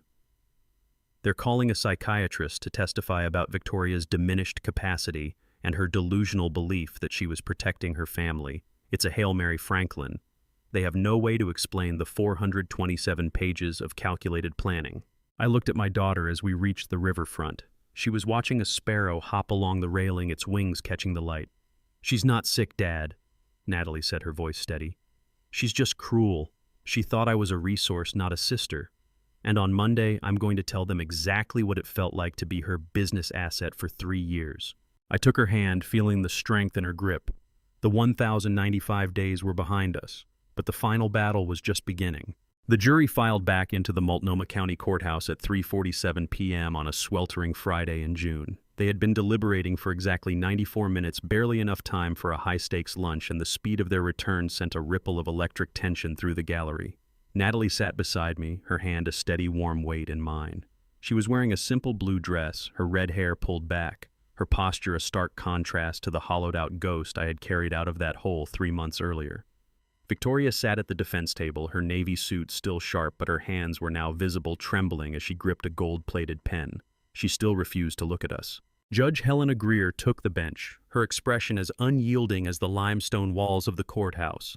The bailiff stepped forward and took the verdict forms from the foreman, a silver-haired man who looked like he had carried the weight of the world for the last 6 days. He stood when asked, his voice clear and resonant in the absolute silence of the room. "Guilty. Count 1, kidnapping in the first degree. Guilty. Count 2, aggravated false imprisonment. Guilty. Count 3, fraud and criminal impersonation. Guilty. Count 4, identity theft through AI voice synthesis. Guilty. Count 5, forgery in the first degree. Guilty. Count 6, financial exploitation of a vulnerable person. Guilty. Count 7, witness intimidation. Guilty. Count 8, unlawful confinement with psychological torture enhancement." The word guilty fell 8 times like a hammer hitting an anvil. Victoria's pen snapped in her hand, the gold casing clicking against the mahogany table. She didn't sob. She didn't scream. She simply deflated her shoulders, curling inward as the reality of 427 pages of evidence finally crushed her. Natalie let out a long, shuddering breath, her head leaning onto my shoulder for just a second before she straightened up, watching her sisters collapse with a quiet, somber dignity. Sentencing was scheduled for 2 weeks later. When that morning arrived, the courtroom was packed with the witnesses who had become our accidental family: Eloise, Quincy, Phoebe, and even Tony the plumber, who sat in the back row in his work shirt. Detective Donovan stood near the side exit, her arms crossed, watching the proceedings with the grim satisfaction of a hunter who had finally closed the trap. Judge Greer did not waste time with pleasantries. She reviewed the presentence investigation report, a document that now included a psychiatric evaluation of Victoria that debunked any claim of delusion. The report described a woman with predatory narcissism and a calculated lack of empathy. Then the judge looked directly at Victoria, who was standing flanked by her attorneys. "Ms. Ballard," Judge Greer began, her voice carrying a cold, rhythmic authority, "you orchestrated a crime of such profound cruelty that it tests the limits of this court's imagination. You did not just steal money, you stole 3 years of a human life. You built a cage with stolen inheritance, you manufactured a murder to enslave your sister's conscience, and you used artificial intelligence to erase her existence from the minds of those who loved her. You turned your own father's voice into a weapon of psychological warfare. This was not a mental break. It was a 3-year business plan built on the suffering of your own blood." The judge paused, letting the silence settle over the room like ice. "The defense asks for leniency based on a lack of prior criminal record. This court finds no grounds for leniency when the crime itself was a 1,000-day marathon of intentional abuse. On count 1, 15 years. On count 2, 8 years. On count 3, 3 years. On count 4, 5 years. On count 5, 3 years. On count 6, 4 years. On count 7, 3 years. On count 8, 12 years. Given the distinct and sustained nature of these offenses, the court orders these sentences to run consecutively. A collective gasp went up from the gallery. Consecutive sentencing was the maximum possible blow. Your total sentence is 28 years in the Oregon Department of Corrections. Judge Greer declared, her eyes fixing Victoria with a final lethal gaze. Under Measure 11 and enhanced sentencing guidelines, you are required to serve 85% of this term before any possibility of parole. You will be 93 years old before you can even petition for a hearing. Bailiffs removed the defendant. As the handcuffs clicked onto Victoria's wrists for the final time, she finally turned. She looked at me across the 20 feet of courtroom space. Her eyes weren't filled with regret. They were filled with a jagged, terrifying resentment. She looked at Natalie, the sister she had tried to turn into a golden goose, and her mouth twisted into a silent sneer. She still believed she was the victim. "I have no daughter named Victoria," I whispered, though only Natalie could hear me. We watched the bailiffs lead her through the side door. The heavy oak panel clicked shut, and just like that, the woman who had ruled our lives through fear and technology was gone. The courtroom began to clear, the reporters rushing for the exits, but Natalie and I stayed in our seats for a long time. 28 years, Natalie said, her voice small but steady. That's 10,220 days. She's going to have to count them, just like I did. She is, I said. But she'll be counting them in a cell that isn't under our feet. She'll be counting them in a world that knows exactly who she is. We walked out of the courthouse and into the blinding June sun. For the first time in 1,180 days, there was no trial pending, no investigation looming, and no sister hiding in the shadows of our backyard. We walked toward the river, the air smelling of asphalt and roses, and for the first time I didn't look back to see who was following us. "Let's go home, Natalie," I said. "Not home," she replied, looking at the Willamette River. "Let's go to the new place, the one with the big windows." I took her hand and we stepped into the light, leaving the 427 pages of the past on the courtroom floor. By October 2024, the humid heat of the Portland summer had given way to the crisp, leaf-strewn clarity of autumn. Natalie sat across from a journalist in our south waterfront apartment, her red hair catching the afternoon sun as it reflected off the Willamette River. She looked vibrant, 118 pounds of reclaimed life, her eyes no longer searching the corners of the room for hidden speakers. "I'm ready to tell the story now," she said, her voice steady and resonant. "But I don't want it to be a story about a hole in the ground. I want it to be a story about the birds I drew to keep from disappearing." The journalist's recorder sat between them, a small silver witness to the birth of Hope's canvas. Natalie had spent the last 4 months working with Quincy and a team of survivor advocates to build a nonprofit dedicated to providing free, no-questions-asked art therapy for victims of long-term captivity and domestic violence. "In that cistern, art wasn't a hobby," Natalie explained, her fingers tracing the edge of her sketchbook. "It was my heartbeat. Every one of those 847 drawings was a brick in a wall I built to keep Victoria out of my head. If I could draw my father's face, she couldn't make me believe he'd forgotten me. If I could draw a sparrow, she couldn't make me believe the sky was gone. I want to give that wall to other people who are still trapped in their own darkness." The launch event was held in a Pearl District gallery, the same neighborhood where Victoria had once sold Natalie's stolen designs. The irony wasn't lost on any of us. 150 people crowded into the white-walled space, the air humming with a mixture of solemnity and triumph. Natalie had insisted on displaying all 847 of her cistern sketches. They covered the walls from floor to ceiling, charcoal, birds, pencil portraits of me, and those tiny defiant N signatures hidden in every frame. I stood in the center of the room watching the faces of the strangers as they moved through the gallery. Many were crying. Some stood in front of a single drawing of a hawk for 10 minutes, their hands pressed to their chests.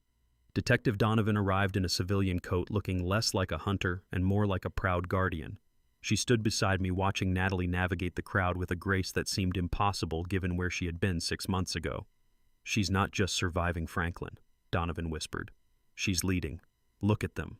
They aren't looking at a victim. They're looking at a map out of hell." Tony Martinez, the plumber who had started it all, was there with his wife. He looked uncomfortable in a suit, his large hands buried in his pockets. But when he reached Natalie, he didn't say a word.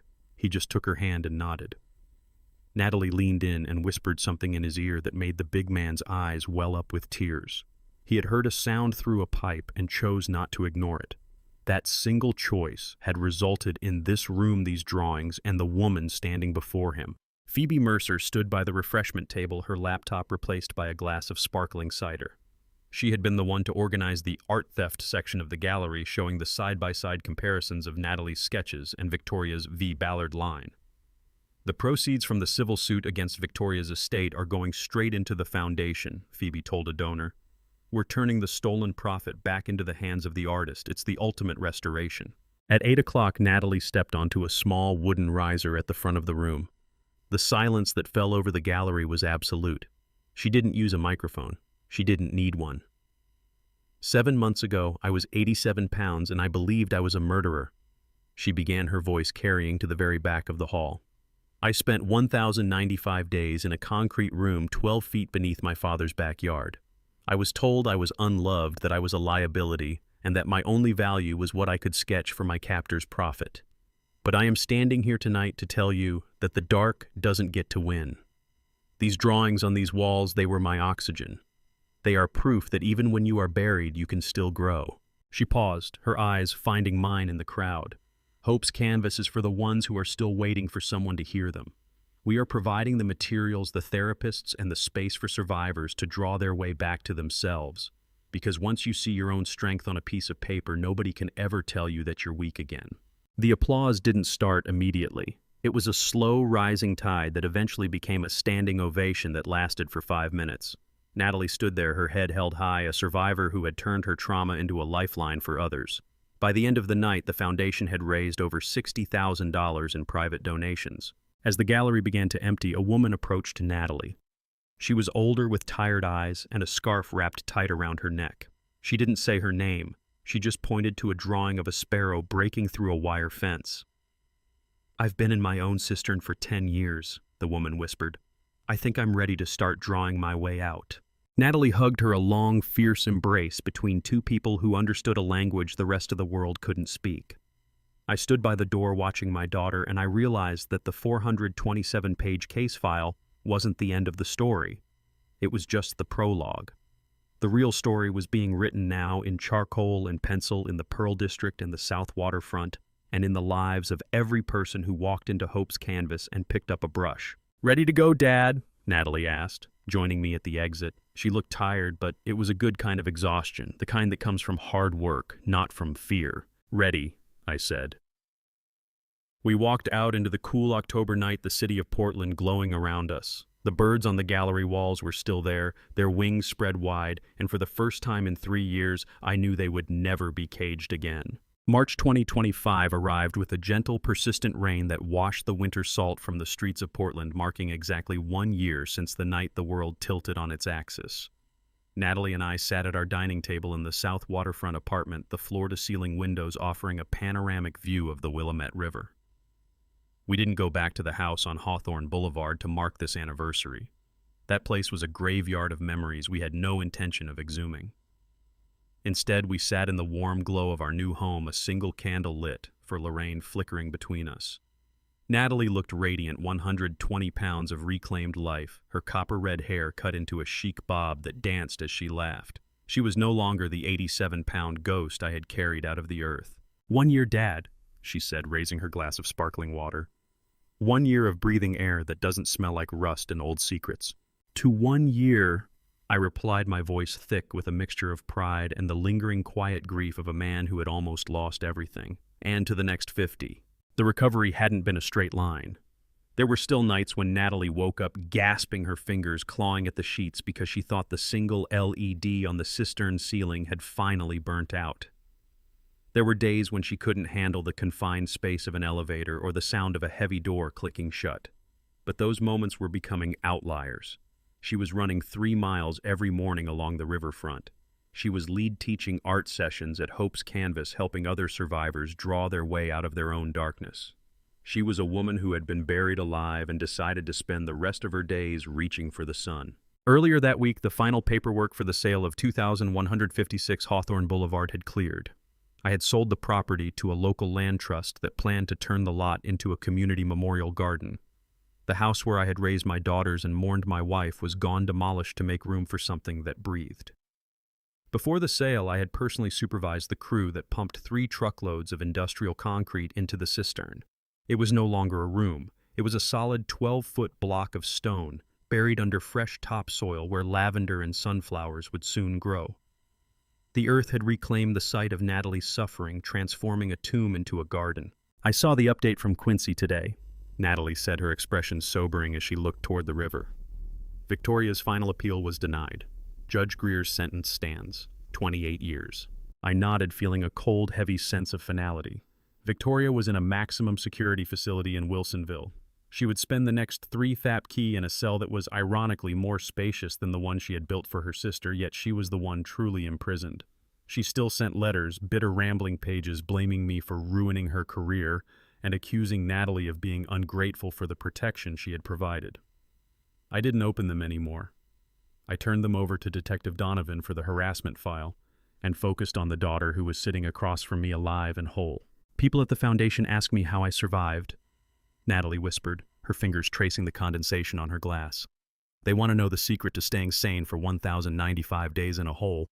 What do you tell them?" "I tell them about the drawings. I tell them that as long as I could imagine the lines of your face or the spread of a sparrow's wings, I wasn't actually in the dark. I was in my memory.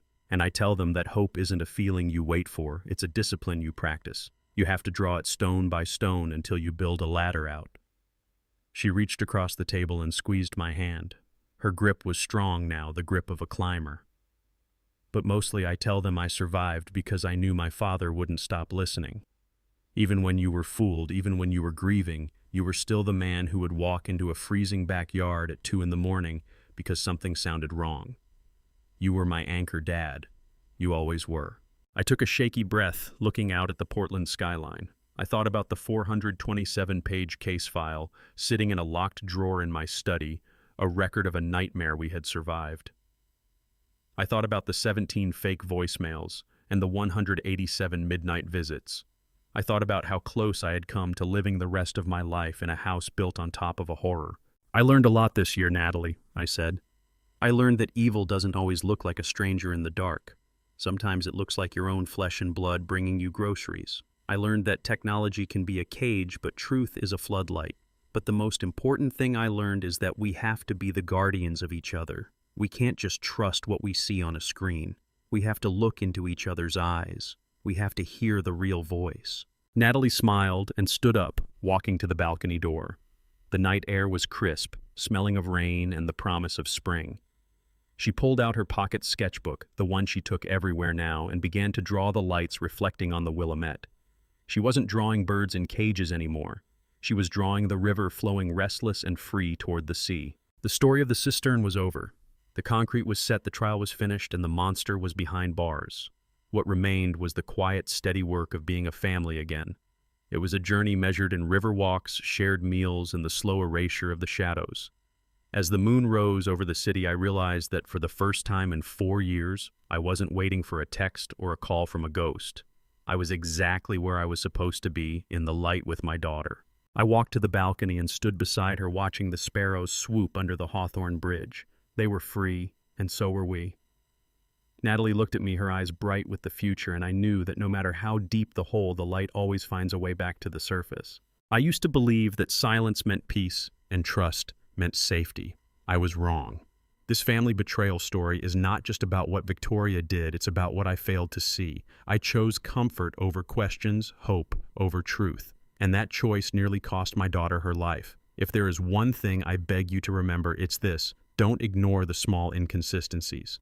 This family betrayal story taught me that love without awareness can become blindness, and blindness is exactly what people like Victoria depend on. My pain turned into something else, not just grief, but clarity. Not just heartbreak, but resolve. That is where my family betrayal revenge truly began, not in anger, but in truth. I don't stand here as a hero. I stand here as a warning. If something feels wrong, dig deeper. Ask harder questions. Protect the ones you love, not just with your heart, but with your attention. Even faith matters here. Because in my darkest moment, I realized God had not abandoned me. He was waiting for me to open my eyes. This family betrayal story ends, but its lesson doesn't. My family betrayal revenge was not just about justice, it was about reclaiming truth. And in the end, my family betrayal revenge became something deeper, the courage to face reality no matter how painful it is. Thank you for staying with me until the end of this journey. I'd really like to hear your thoughts. What would you do if you were placed in Franklin's situation? Your voice matters. If this story resonated with you, consider subscribing so you won't miss future stories. Please note, while inspired by real-life themes and social issues, certain elements have been dramatized for storytelling. If this type of content isn't for you, feel free to explore other videos that better suit your interests.